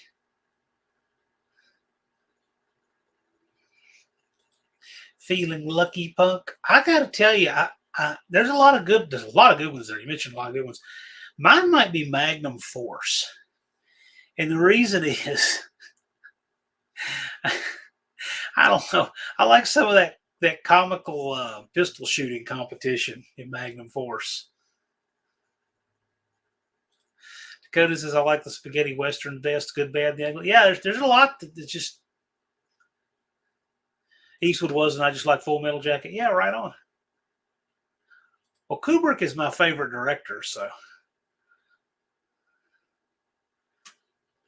Dizzy says second, Dirty Harry. Yeah, I like Dirty Harry. I think Magnum Force was probably my favorite of those movies.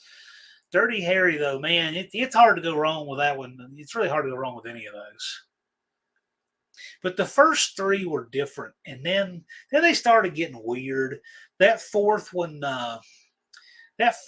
had his wife in it, and it was weird and dark and creepy. And then that last one, Deadpool, was even weirder, darker, and creepier.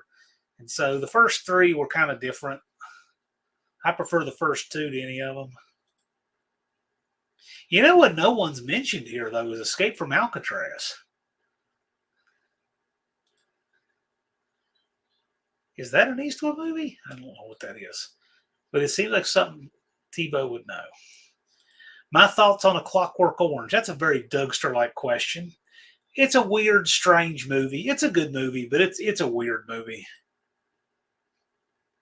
That's a whole other conversation, Dougster.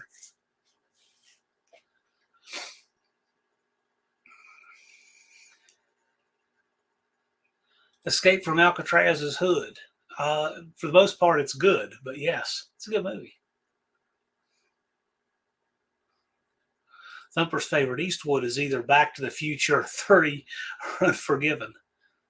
All right. I like Escape from Alcatraz. Deadpool's Guns N' Roses. Yep. Welcome to the Jungle. That was the theme for that movie. Dean says, because I like Honda Automatics. I don't know what went with that, but right on.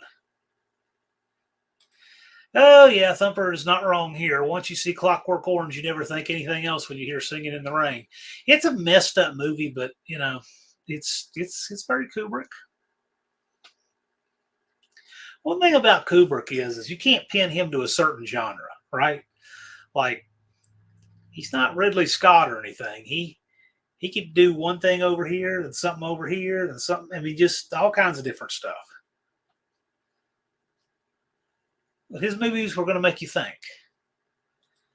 I don't know if you'd like it or not, Unfinished Project, but it's a movie from 1971. It's set in a dystopian future where street gangs or violent street gangs are kind of roving around. And remember, this is his 1971 interpretation of what the year whatever in the future was going to be, and it's just kind of weird. I don't know that you'd like it, but that's what it is. You can read up about it if you want. I just like Kubrick's stuff.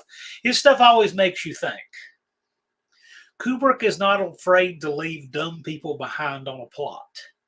He did not make movies for revenue. He made movies for good stories, and they were successful.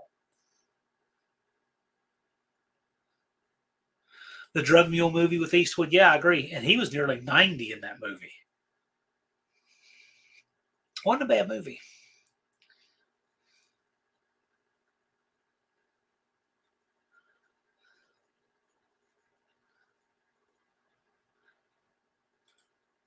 That's fine. You don't have to like it, Functional Histories. That's worth 2001: A Space Odyssey is certainly worth seeing once.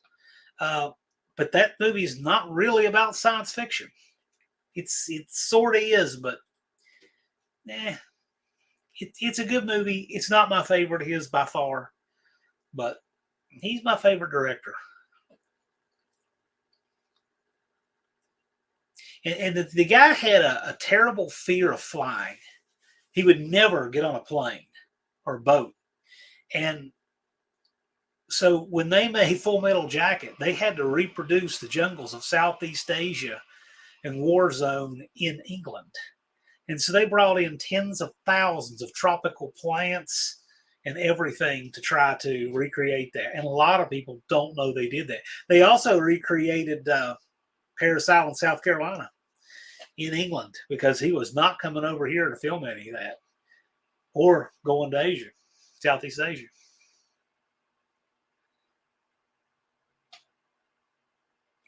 Dust Devil, I've never seen all of that, but the clips I've seen are weird enough that it's never drawn me to.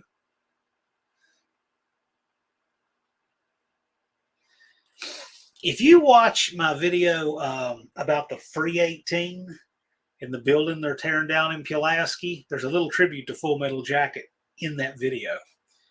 And if you know, you know. Colleen says, Hal is going to kill us all. Probably will. Dakota, I don't blame him for not getting on a plane. I do. Let me tell you, there's a lot of travel you can't do without the plane. To go out west, it takes an extra week because it takes 3 days to get out there and 3 days to get back. You can just go out there on a plane. Drill instructor Hartman, yep, the late R. Lee Ermey.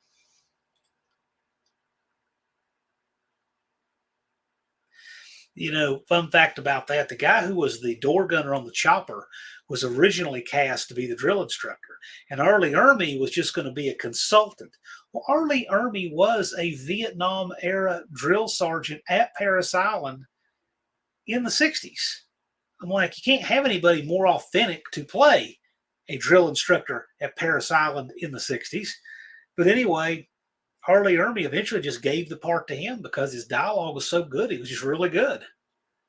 And then the poor guy who was the door gunner on the chopper, that was his consolation prize. He got demoted from being the drill instructor. But at least he lost his job to the most authentic person he probably could.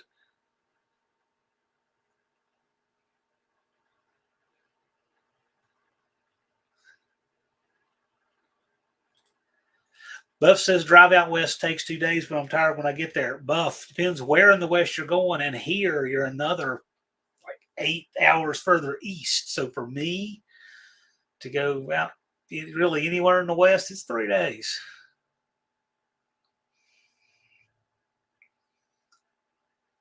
Did they have to import the mosquitoes? No, there's a lot of bad imports we have here. Army Corps of Engineers brought kudzu here too. Kudzu, the Asian carp, a lot of things that, unfortunately, now we have. We've got pythons now down in the Everglades. We've got Komodo dragons wild down there now. Dust Devil said Door Gunner and Chopper had a really good line. Yeah, he had a good line. Arlie Ermy had 100 good lines, and he made them all himself. Dakota said I rode in a helicopter about 9 years old. Probably wouldn't do it now. Why not? Why not? Dakota, you're the only person I've seen that gets more afraid the older you get, but you do. It's weird. I rode a helicopter once at Myrtle Beach. It was fantastic. It's great to see it from the air like that. It's really cool, really different. Danny Boyd says, I hate mosquitoes. Well, aren't you different? I will never willingly get in a helicopter. Okay. If the roof is on fire and it's the only way out, you'll get on one. Kudzu can be used to make lots of ethanol. Well, you can have it all because it takes over down here. No, you didn't, Wendy. I know you were already home. You're 7 minutes late on trying to fool me, though. Buff strongly dislikes commercial airports. I'm okay with any of it. I'm okay with the flying part. I'm okay with the airports. I just hate the security stuff. And I got to check a handgun every time on both ends. And that adds another wrinkle of, will you run into a stupid person somewhere? You have no control over that. One-eyed cat rode and Hughes half a dozen times. Nothing cooler than riding doors open. I'll bet. You're right, Colleen. I was thinking there for a minute. It's a monitor lizard, not the Komodo dragons. You're right. The monitor lizards. They're living in the wild now in Florida because people have let them out, and it's not good. It's going to hurt the wildlife. Wrenching with races. I love helicopters, especially fast roping from them. Oh, I bet. You're right, Colleen. I couldn't. Yes, the monitor lizard. Thumper says, I used to go to Paris Island to get cheap BDUs. Yeah.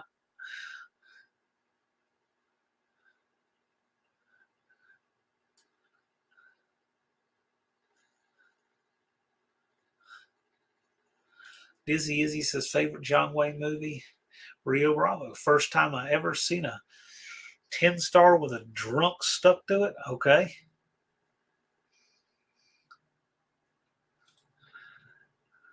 Dexter's uncle's got 5,000 hours of flight time in one of those. Well, that's pretty cool.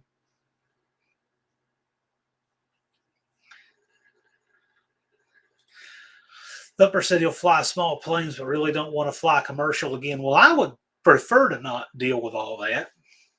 I mean, I'd prefer not to. Why would you jump out of one? Well, there's good reasons to jump out. I'd rather take my chances with a parachute than take my chances hitting the ground in a plane.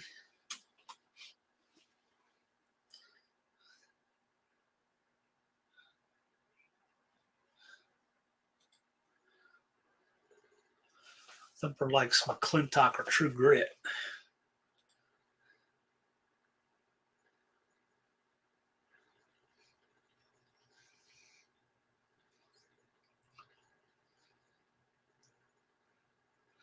Buff says, where can I get some Jungle Boots and not Chinese clones? Oh, man. I don't know what surplus boots are like today. And the reason I never really cared much is because, man, my feet are just ridiculous. I mean, my feet are so wide, I can't really get surplus boots that fit worth anything for me.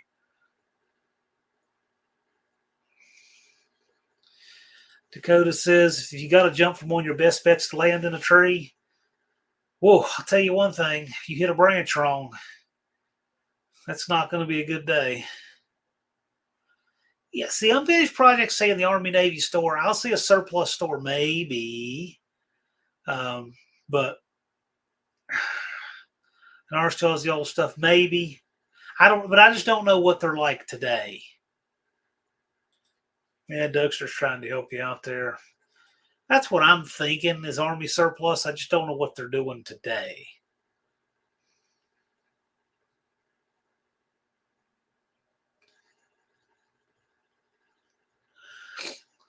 Same thing with field jackets. Oh, my dad ever wore surplus field jackets.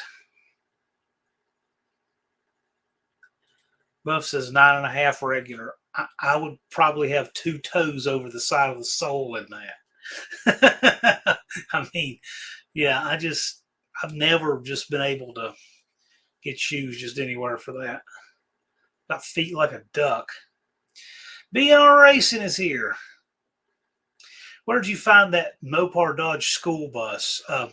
Those are the covers on some commercial. Uh, they're buyer's guides for Dodge school bus chassis.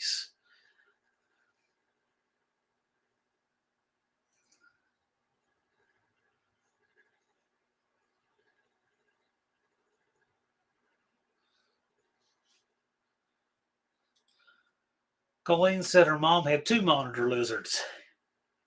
That seems really right. Yep. Monitor was from Nairobi. There was a movie. Well, it's not, I don't know what to call it a movie, but it's something put together by HBO. It's about an hour long. Terror in the Mall, and it's all about some terrorists taking over a mall in Nairobi, Kenya. And I have shown that movie in some of my training classes. Certain ones by request, the end of it or at lunchtime, because it is from a training perspective, it is so interesting. Um, Called Terror in the Mall. HBO did it, and I have it on disc for that reason.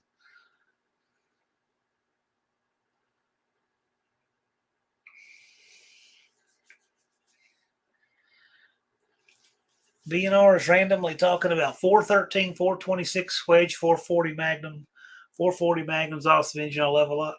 Okay.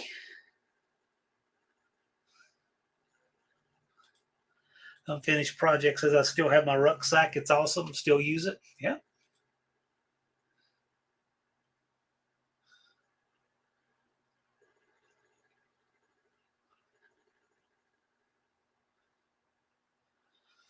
Levi's Backyard Performance says that the guy that runs the magazine Dragzine says that Pro Mod is the best grassroots heads up drag racing.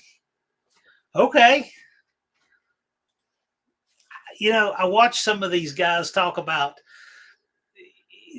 We've got some guys that have these talking heads drag racing shows on YouTube, which they just bow to NHRA. And I'm like, guys, you don't realize how much NHRA cares nothing about you. Nothing.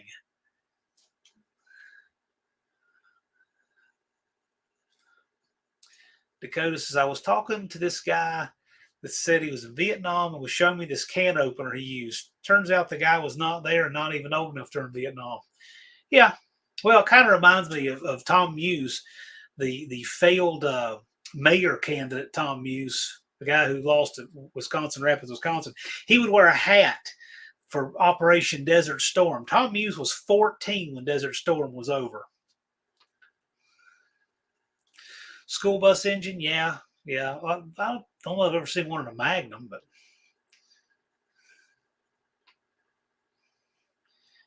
yeah, I don't have much tolerance for stolen valor like that. And then there's old Brian Cabral that claims to be a 20-year E7 gunnery sergeant. I don't believe that for a nanosecond. Dougster said last Saturday I bought a 76 440 block and a 440 crank and a set of 915 heads for $300. That was a score, Dougster. Quite a score. Didn't know what, Dakota? Which one of those things? Thumper says I was 21 during Desert Storm. Yeah, I was in high school. I graduated high school in '94. And that invasion, I believe, was January 16th, 1991. So, yeah, I guess I was a freshman, whatever that works out to be. I don't know why people have to lie. I guess there are some people who are just so disappointed in the outcome of their lives, they like to lie about it to people that didn't know them then to try to change it. I don't know. I don't know the answer to that. But in Cabral's case, he lied about his house, lies about his cars, lied about the Corvette wreck. Why would you believe his service? I mean, it's hard to believe, but whatever.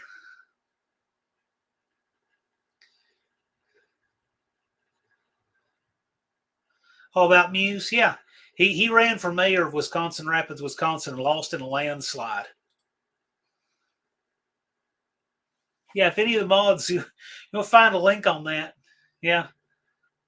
Maybe they read where he got served a cease and desist notice for the lies and slander he told about the No Name Nationals. Maybe they looked that up and found that. Well, that probably didn't help his campaign. What's wrong with wearing a Desert Storm hat? Is it really stolen valor? Yeah, he wanted people to believe he was there. Yeah, he wasn't there. Then he had some answer for how he was something after that. I don't want to hear any of that.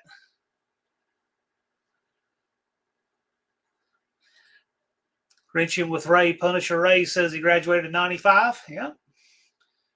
I graduated on May the 19th, 1994, just past the 30th anniversary, but my school didn't have reunions or anything. So Buff says I'm 70 now. I came in at the very end of Vietnam. Got sent to Travis Air Force Base. Saw a lot of people come back and work with them, yeah. Levi says, I wasn't alive for Desert Storm. Levi, I'll tell you what was interesting about Desert Storm was that I remember as a kid that it was on TV. You see, in 91, you finally had cable news. Well, you never had that for any of the other wars. So you're getting to see this stuff real time. And we would go home from school and watch this stuff at night, bombs and stuff. And it was wild. It was just different.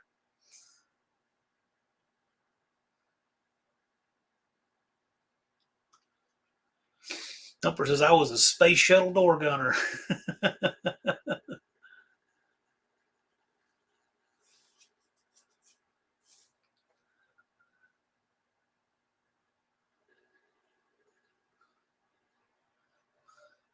Mohawk's talking about the P-38 military can opener. Yep. Probably used a whiteboard during the debate, probably.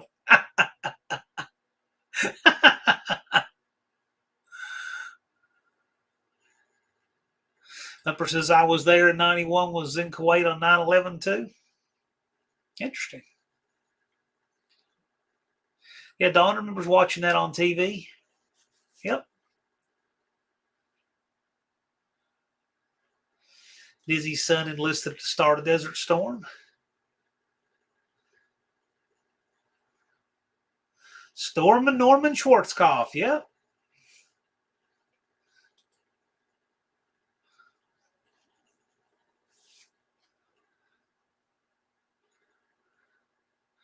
Dexter says, I will build a maximum effort engine now with the 440.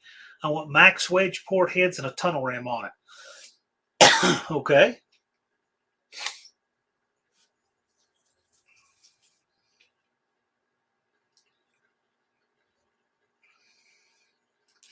BNR, since there's only 10 minutes to go, any thoughts about the national conviction in New York? Oh, yeah, I got all kinds of thoughts about that. One of my thoughts is there's a reason why none of our case law comes from jury trials. None of it, for good reason. That'll have to be reviewed. A panel of judges, of course, will be interested in whether or not a jury can be sophisticated to understand the law. And I still have no idea what the crime that was convicted of. I still don't know that either. These are all questions that just seem to be inconvenient truths for this, but whatever. It doesn't persuade people, so I guess it's not important.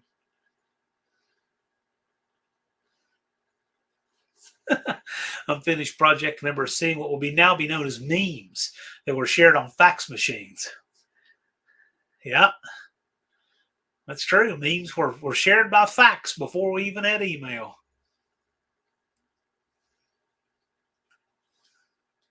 Team MAGA, right on.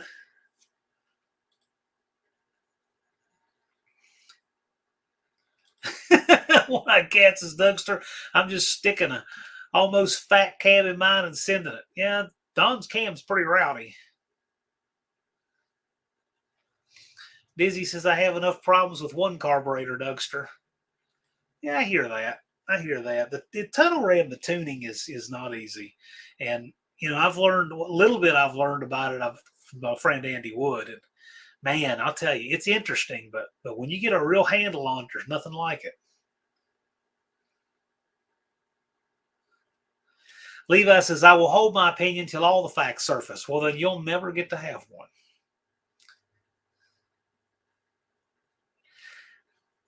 Just watch CNN. That'll be Dizzy's explanation.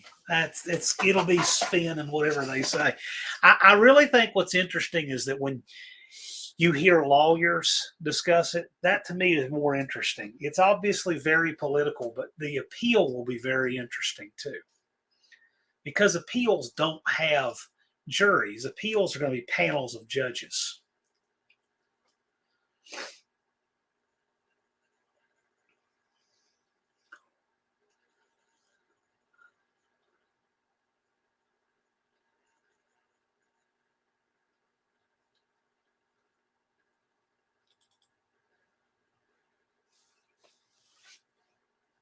Hey, Dizzy, what was the actual crime conviction, though? What was it? Nobody ever seems to say that part. They all like to say hush money trial. They never want to say what the crime committed was. That's always very interesting to me. De Niro was woke. De Niro was a propagandist. A good actor, but it's kind of a bummer to see him go that way.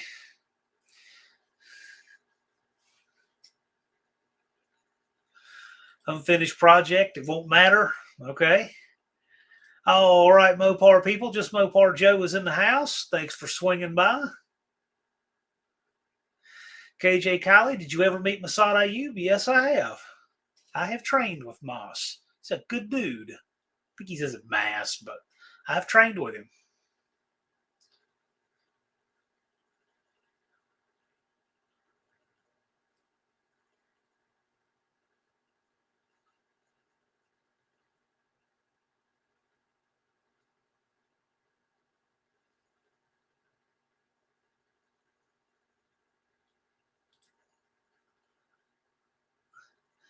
This Devil Garage says Clinton paid Monica $800,000 in hush money, and no one says anything about that. He gets a pass. Levi wants to know if Joe is spraying a 400 shot yet. Cool dude. He is a cool dude. So when he goes outside for a break, like it's break time during class, this is what he does.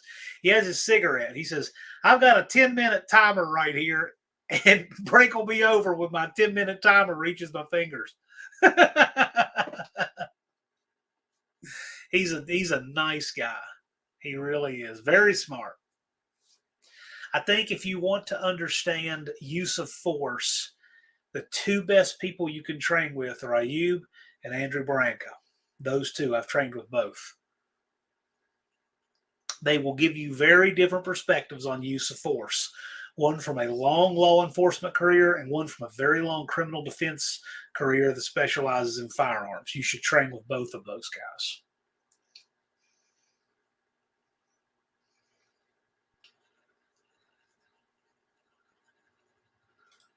I don't care, Ron. Like I said, 10 minutes to go. Only reason I took the bait. Yeah. Who cares?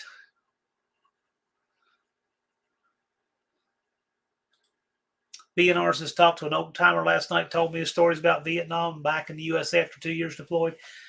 My dad did that. He was there right before the Tet Offensive.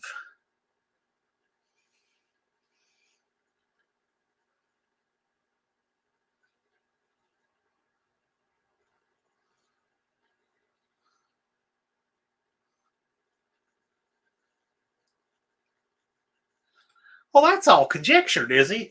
Not losing votes he would have. That's all just a guesswork. What was the crime, though? I mean, he was an adulterer. That's a moral crime in my book. I'll certainly concede that. What was the crime?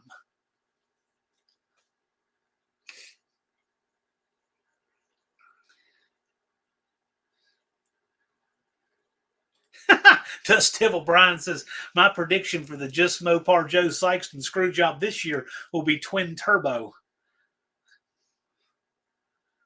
Well, never count Joe out, I can tell you that.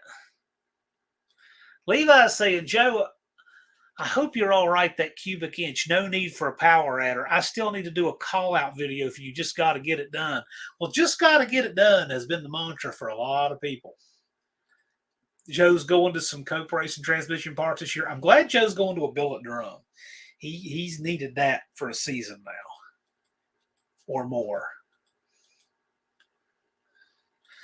Big Mike had to put a bunch of catfish in the freezer. Well, cool.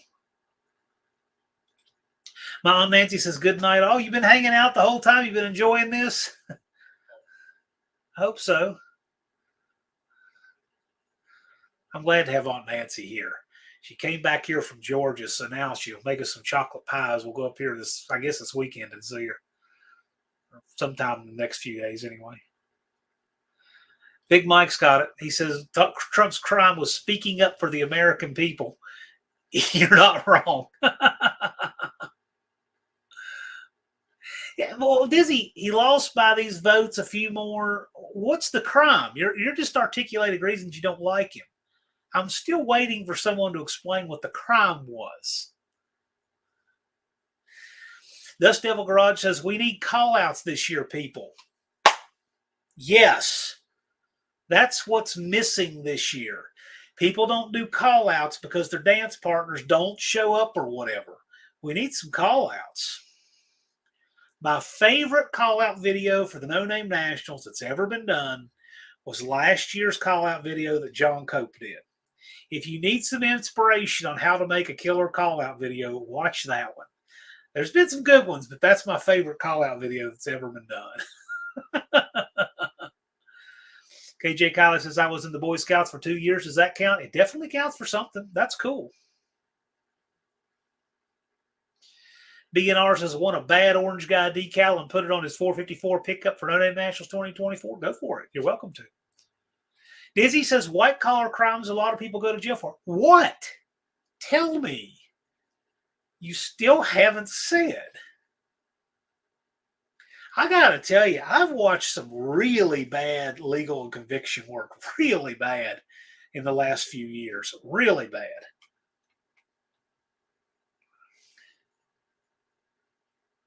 Functional History says, you guys are nuts. I'd beat Mopar Joe on 3 wheels. Whatever you're alluding to, I think I'd like to see it. Busted Radio Garage says, later on, see you soon. Well, we hope so. Looking forward to seeing you guys again in Sykeston. If not sooner, somewhere. Colleen says, Brian, want a race? Collars are for people who wear shirts. Yeah, I used to wear shirt collars. I used to wear collared shirts all the time. Back when I had a hint of class.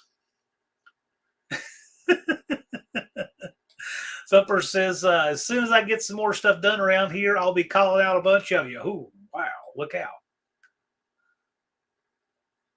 Bank fraud and election fraud. Well, the election fraud was, can't hold a candle to what was on the other side. What was the bank fraud? Dean says, I watched the OJ trial too. I did too. That was very interesting.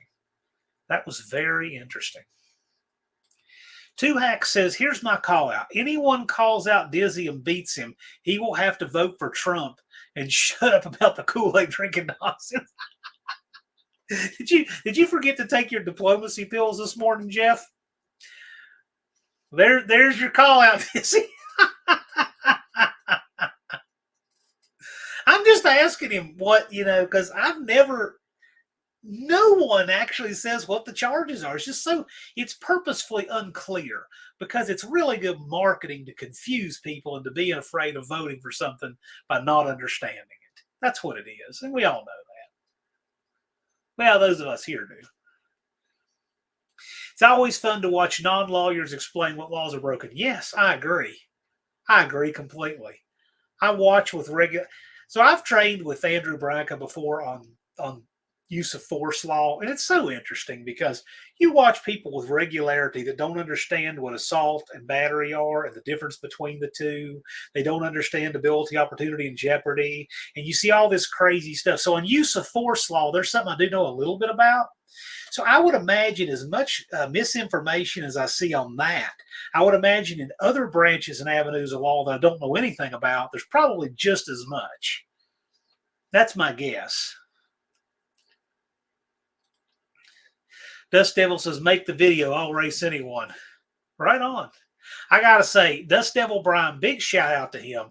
He is definitely one of the biggest no-name national supporters, and he is a hugely good influence on the community. I give Brian a lot of credit for that. I appreciate it. Danny Boyd says he'll only wear a shirt when I go to the store to my pizza job. Izzy says it won't happen, but I would like outrunning you. I think that you two should do it. I think that you guys should run each other this year, and the winner of the race tells the loser of the race how to vote.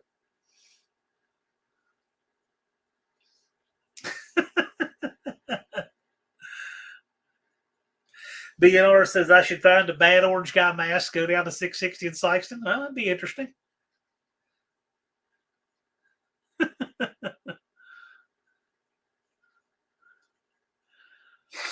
Yeah, we're a fuzz overtime, but we still have a really healthy crowd in here. So if Les Tony's live right now, which I don't think he is, we'll stick around for a few minutes, just a few. I don't know if JB or Lars is in here tonight, but if y'all are going live or if Tony's going live, just let me know. Aunt D says I just got home from diagnosing and pulling some codes on my buddy's Equinox. Right on.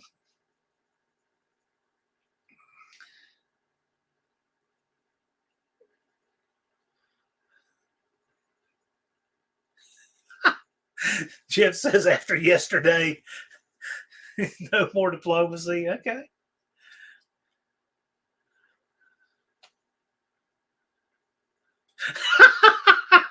I won't even read that one.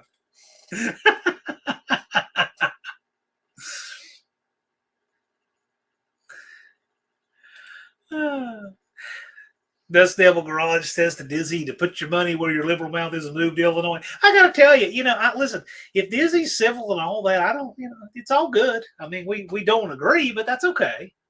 That's okay. I know one thing, though. I absolutely don't like being called a traitor for not voting like he does. That, to me, is way over the line, but.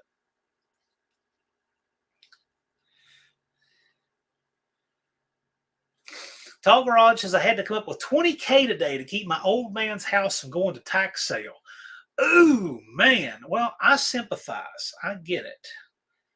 I do get that. So, man, that's awful.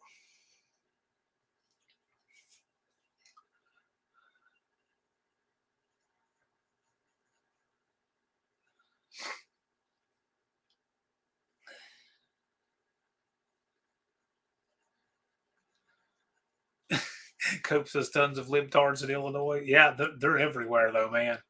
It's getting to be everywhere. That says I'm not allowed to comment on videos anymore. Only the creator can see. It just depends. I guess it depends on their settings. You can comment here, obviously.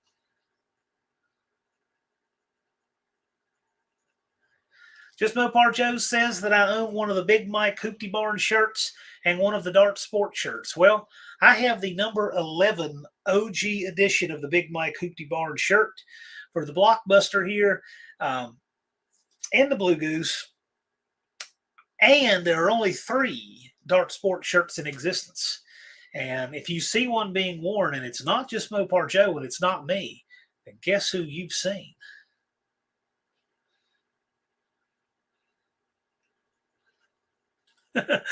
Levi says, Dizzy, if you don't want to vote for Trump, at least put a sticker on for the rest of the No Name Nationals to make it interesting. Hey, listen, Dizzy shows up with all his stickers on his truck and whatever. It's all fine. It's all fine. Dizzy doesn't get any problem with any of that there. We can disagree with him. I don't have any problem telling him I disagree with him. But we don't get any problems there. Now, you can't even go there, man. Look at the Biden family. Dude.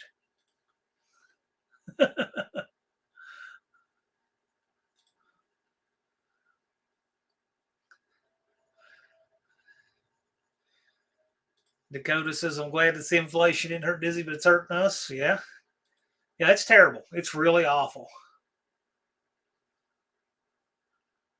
Yeah, that's a great question. Obama's, there's the one we really don't know as much about. Speaking of that, Colleen Tebow, been binging on some of these old Sopranos clips. Interesting stuff. Aunt Dee says, I worked in Trump Towers as a subcontractor about 15 years ago.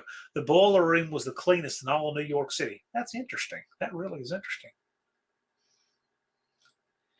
Big Mike's Hoopty Barn says, I would venture to say that Unfinished Project probably owns a channel shirt for every day of the year. He may.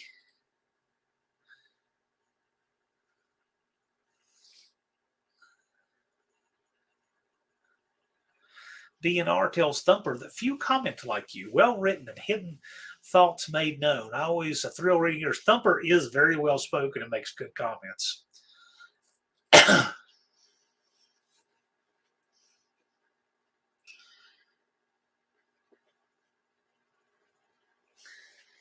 Thumper says, if I did what Hillary did while I was in the Air Force, I'd maybe be getting out of prison now. Been out 19 years. Yeah. You know, Dizzy, I'm always reminded, it says that people never found anything on the Bidens. Well, let me tell you, you know how many times Rusty Glidden's car was inspected by the same NHRA inspectors and they never found his nitrous? And then at Indy, he just showed it all to them and made them look like idiots. The same people can look for the same things in the same way, and it doesn't matter how many times they do it. It really doesn't. So that to me is that's really isn't saying that much.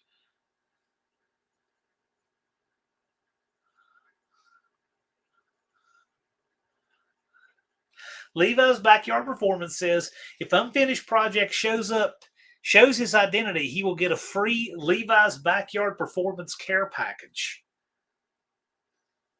Okay.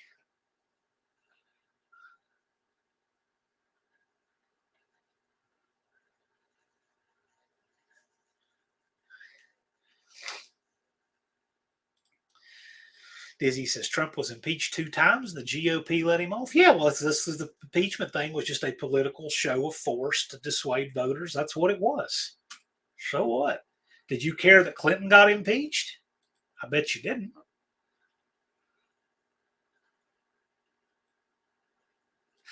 Danny Boyd says religions are like labor unions for people who can't negotiate their own relationship with God. I've heard that before. I like that. Levi, I got to tell you, I think it's a matter of literally cannot. But let me tell you, he registers as soon as it opens in case it is possible. But Unfinished Project is doing his part, and I greatly appreciate him.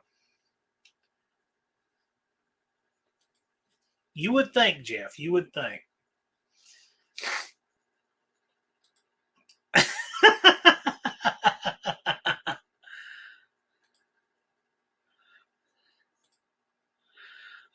You guys are a blast.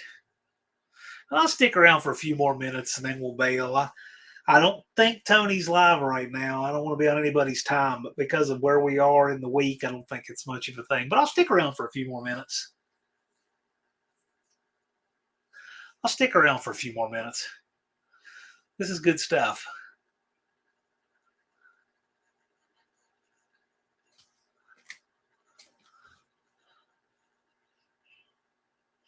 I'll take a look at my pictures here and see if I have anything, something specific I'm looking for. I can't do some of these things I can't do because for a contest because of the weight they would. Well, here's one. This is not a contest, but I really want to know what this is. And I think it's Jeff that brought this to my attention. What in the world is this? Jeff, are you the one that brought this to my attention? Colleen, no, I will work on that tomorrow. There's a reason for that. They're hard to ship because of the. I'm trying not to mess anything up, but I will get them to you. I will ship them out. I meant to get it done today and couldn't do it. I kept having things rip me away. Tell me what the story is. Why anyone would do this? Are you seeing two lock cylinders on this door?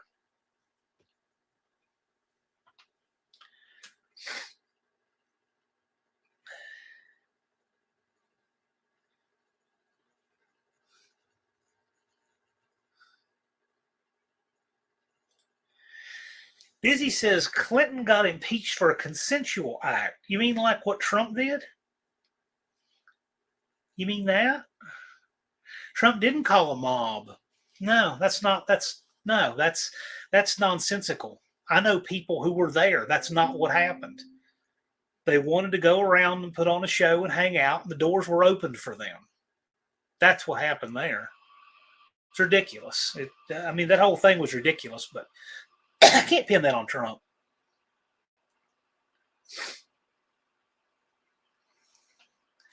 Yeah, Jeff sent me that. It's two door locks on a 57 Chevy, and I have no idea what the deal on this is.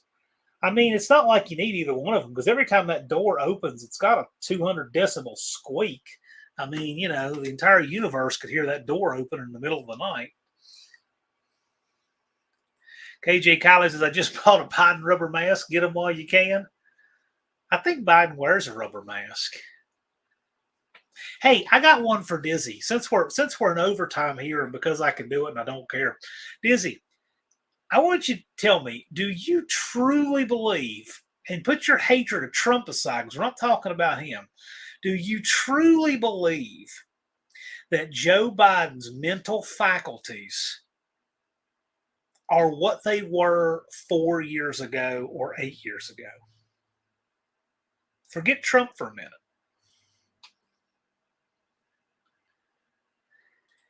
Dakota, it is on that famous 57. We just can't figure out what it is.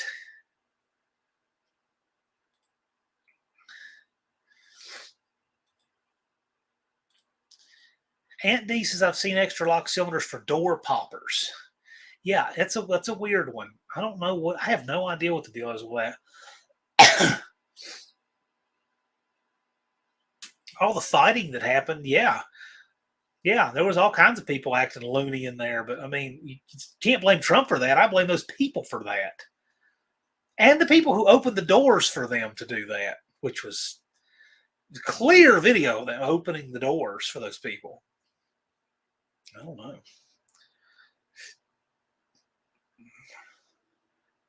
Covered up bullet hole? No, it can't be anything that cool.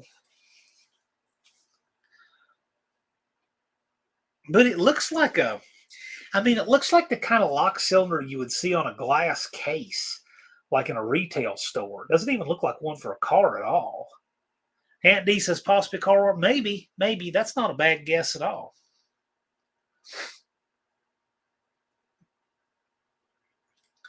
So, Dizzy, you think that for the last 4 years, his mental acuity hasn't changed?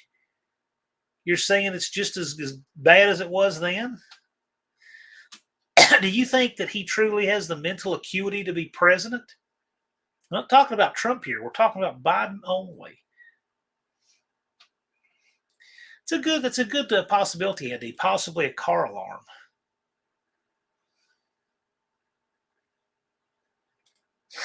Thumper says nothing was made a big deal when the Capitol was stormed over the Kavanaugh hearings. They just want to freak out when they can use it. Yeah, they're very selective in their outrage.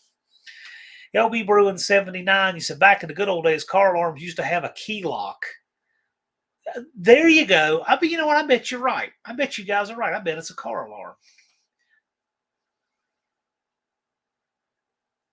Yeah.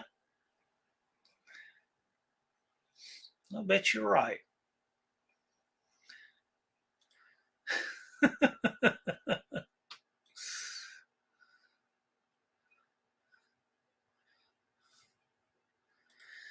$38 says those are lock activated switches in the door. Okay. One locked door, one locked window. I don't know. I kind of doubt that, but maybe. I think that thing would be incredibly hard to try to fish the door and roll the window down, actually. Dakota says nothing like snorting Parmesan cheese out of the living room rug. Dizzy says a man that's been in public service his entire life for a criminal nut job that says he'll be an authoritarian. Public service is in getting rich off the public for over 50 years. Public service, nothing. Easy choice for me, too. That wasn't what I asked you. I asked you if his mental acuity is good enough to be president. Has nothing to do with Trump. Nothing whatsoever, but doesn't look like you can answer it in any other context. I think it's getting harder to deny that he doesn't even know where he is anymore. I mean, self-service, absolutely.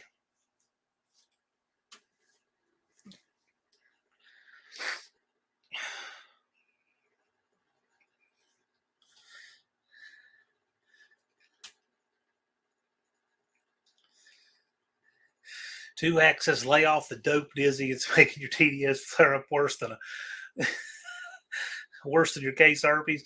Well, I got to tell you, I definitely want to have a pot-free area at the No Name Nationals. I don't want to breathe it. I want to rope off something because got a lot of people that like to smoke pot there.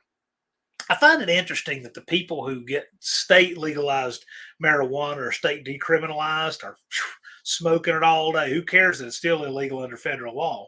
But those same people are the kind of people that would love to see you hanging a noose over federal laws when it comes to guns when the state doesn't care. I always found that interesting, how people selectively care about federal versus state law in those cases. Not at all saying Disney's any part of that, but I find that an interesting I find that an interesting parallel. No one should be a public servant for life. Nobody is a public servant for life because those people quit serving the public, you know, shortly into those long terms they spend.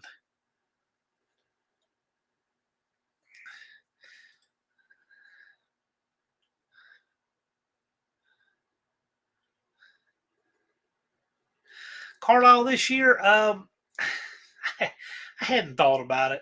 I hadn't thought about it. A small chance I might, but I hadn't thought much about it.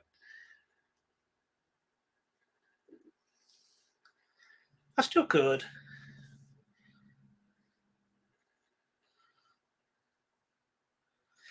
The Englishes picked up a really sweet grill for me for the van. So I've now got a round headlight grill for it. Big Mike says I want some Pelosi stock tips. Yeah, they sure make a lot of money when they're in there. Oh, if I'm coming up, I'll definitely let you know. I just don't know. I hadn't thought much about it. I just got so many responsibilities going on right now. Unfinished project needs to go back to Carlisle with his red hat.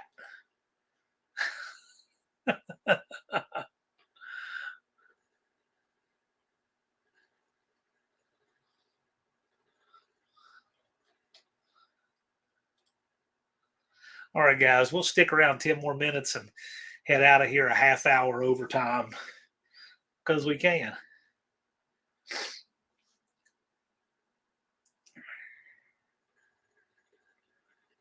Levi says the pay in the White House or any public agency should be the median salary of the state. There, I don't know about that. I'm kind of conflicted on this because if political offices paid a living wage, you could get people who have to give up their careers to go do that. You would get better people.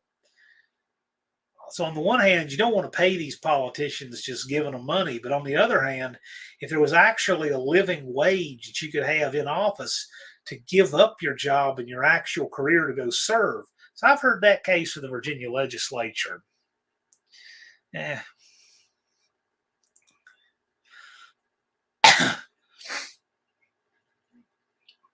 Dust Devil saying in a very libertarian statement here, he believes both guns and pot should be legal.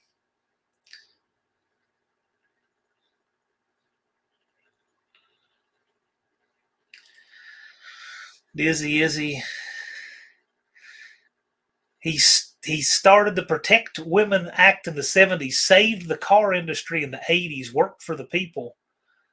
Who saved the car industry in the 80s? Lee Iacocca?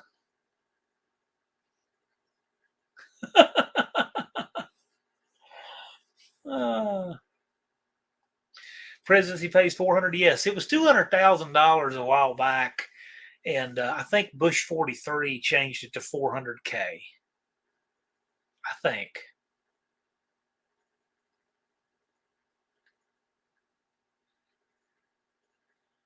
Yeah, I'd be good with American flags there at Sykeston.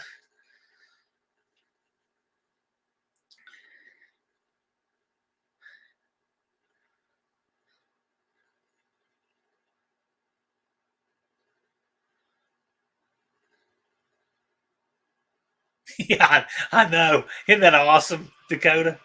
Did you think you'd hear anything funnier than that tonight?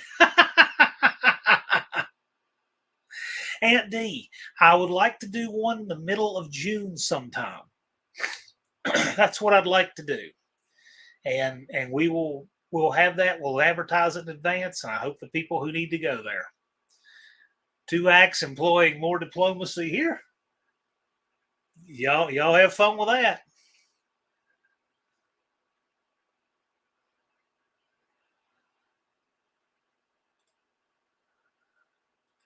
Okay.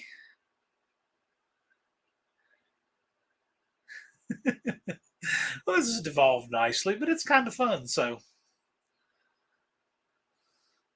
yeah, Orange Man didn't take his presidential salary, worked for free for 4 years.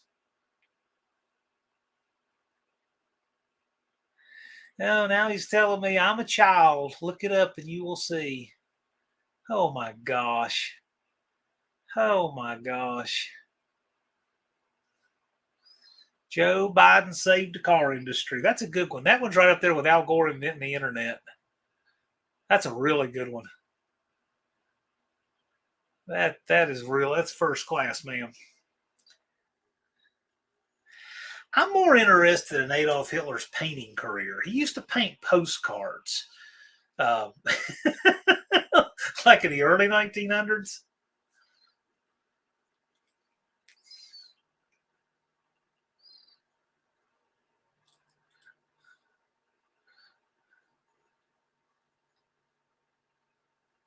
Yeah, exactly. It's been sitting for civil for the most part. I'll see. Yeah.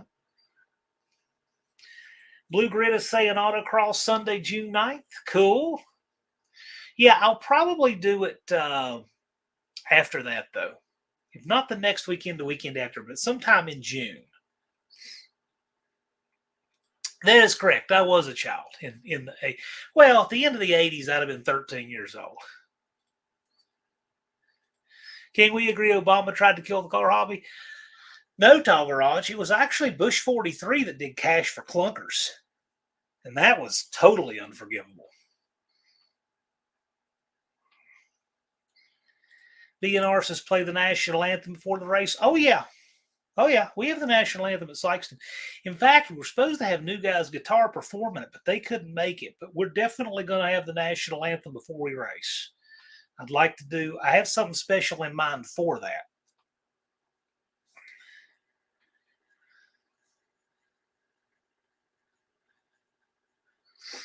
Auto Salvage Outlaws, what's going on? Yeah, special overtime edition of the Friday Night Live. So we're just hanging out, just figured to hang out another half hour here. And it's been fun. It's been fun. We've gotten on politics and stuff tonight, which is fine, which is interesting. I mean, some people are scared to death of that. I don't know any reason to be scared to death of it. I mean,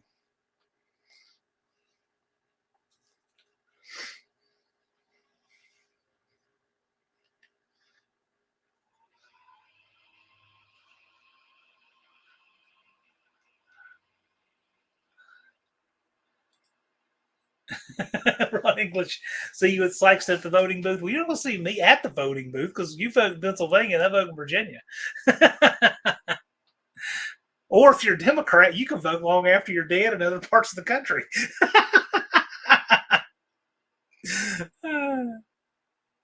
Too much fun. Yeah. For those of you just now getting here, we've had a claim that Joe Biden saved the car industry in the 80s. Fun stuff, funny stuff. Yeah, sometimes it comes up. Not often, but you know. Well, it is different for the sake of the kind of people on your channel, you know. So, yeah. Do you get time and a half overtime? Yes, you'll get paid exactly 50% more for the second half than you got paid to watch the first. So you can multiply that 0 times 1.5.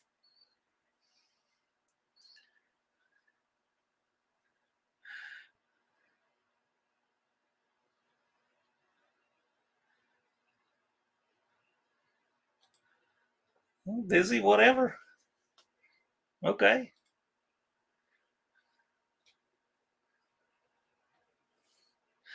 Danny Boyd says, "My part of my disdain for religion comes from knowing that they didn't have cars or radios in the Bible days."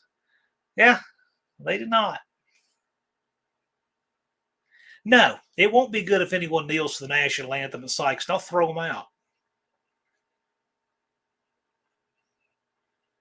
Not okay at all.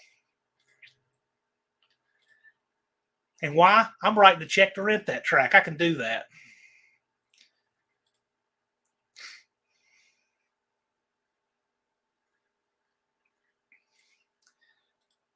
No, we've been having fun all night on those Salvage Outlaws, but since we're in overtime now, I'll let it devolve a little bit. But it's been fun.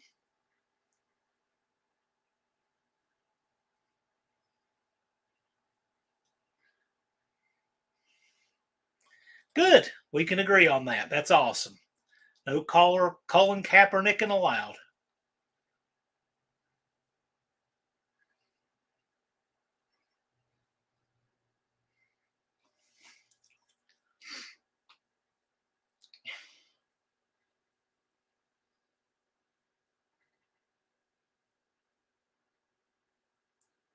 I gotta say, as fundamentally wrong as I think Dizzy is politically, and I disagree with him greatly, there are a lot of good things that I really like about Dizzy.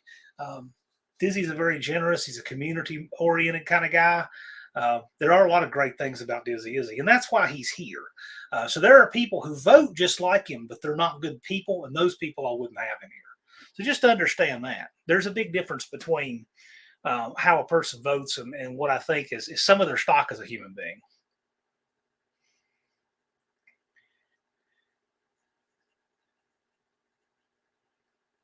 Colleen, I never have either, and I don't want to see it there for the first time. Yep, totally agree. Totally agree.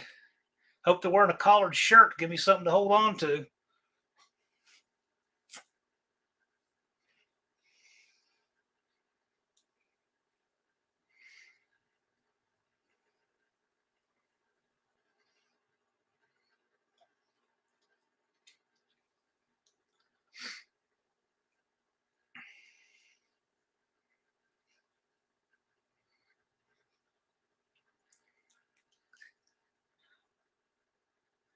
I agree on finished project. I agree. He can stand behind his convictions, whether we agree with them or not. I do agree with that. I have a certain respect for that.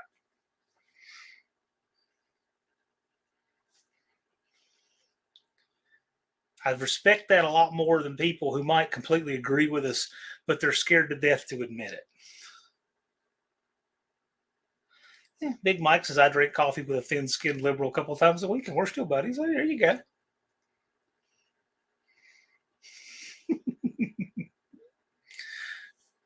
Well, guys, we're past the half-hour mark, and I don't want to tax my voice or anything too hard tonight. It's been a blast with you guys, and thanks for hanging in there. Just thought we'd go a little overtime, have a little fun tonight, and I appreciate you a bunch. Thanks for coming out. I've got some guests in the hopper, but we're going to schedule them a little bit. We're going to be having a schedule them a little bit out, I should say, and we'll be having a content creators workshop sometime in June. And I will be putting that out there. Of course, you guys are all invited, and I'm hoping that you'll get the word out to the guys who really need to be there the most, because that's who needs to be there the most. But anyway, thanks for coming out. We'll see all you guys later. Hopefully see you on the Wednesday Tech Talk, if not before, and definitely back right here a week from now on Friday night. But y'all have a good weekend. Take care.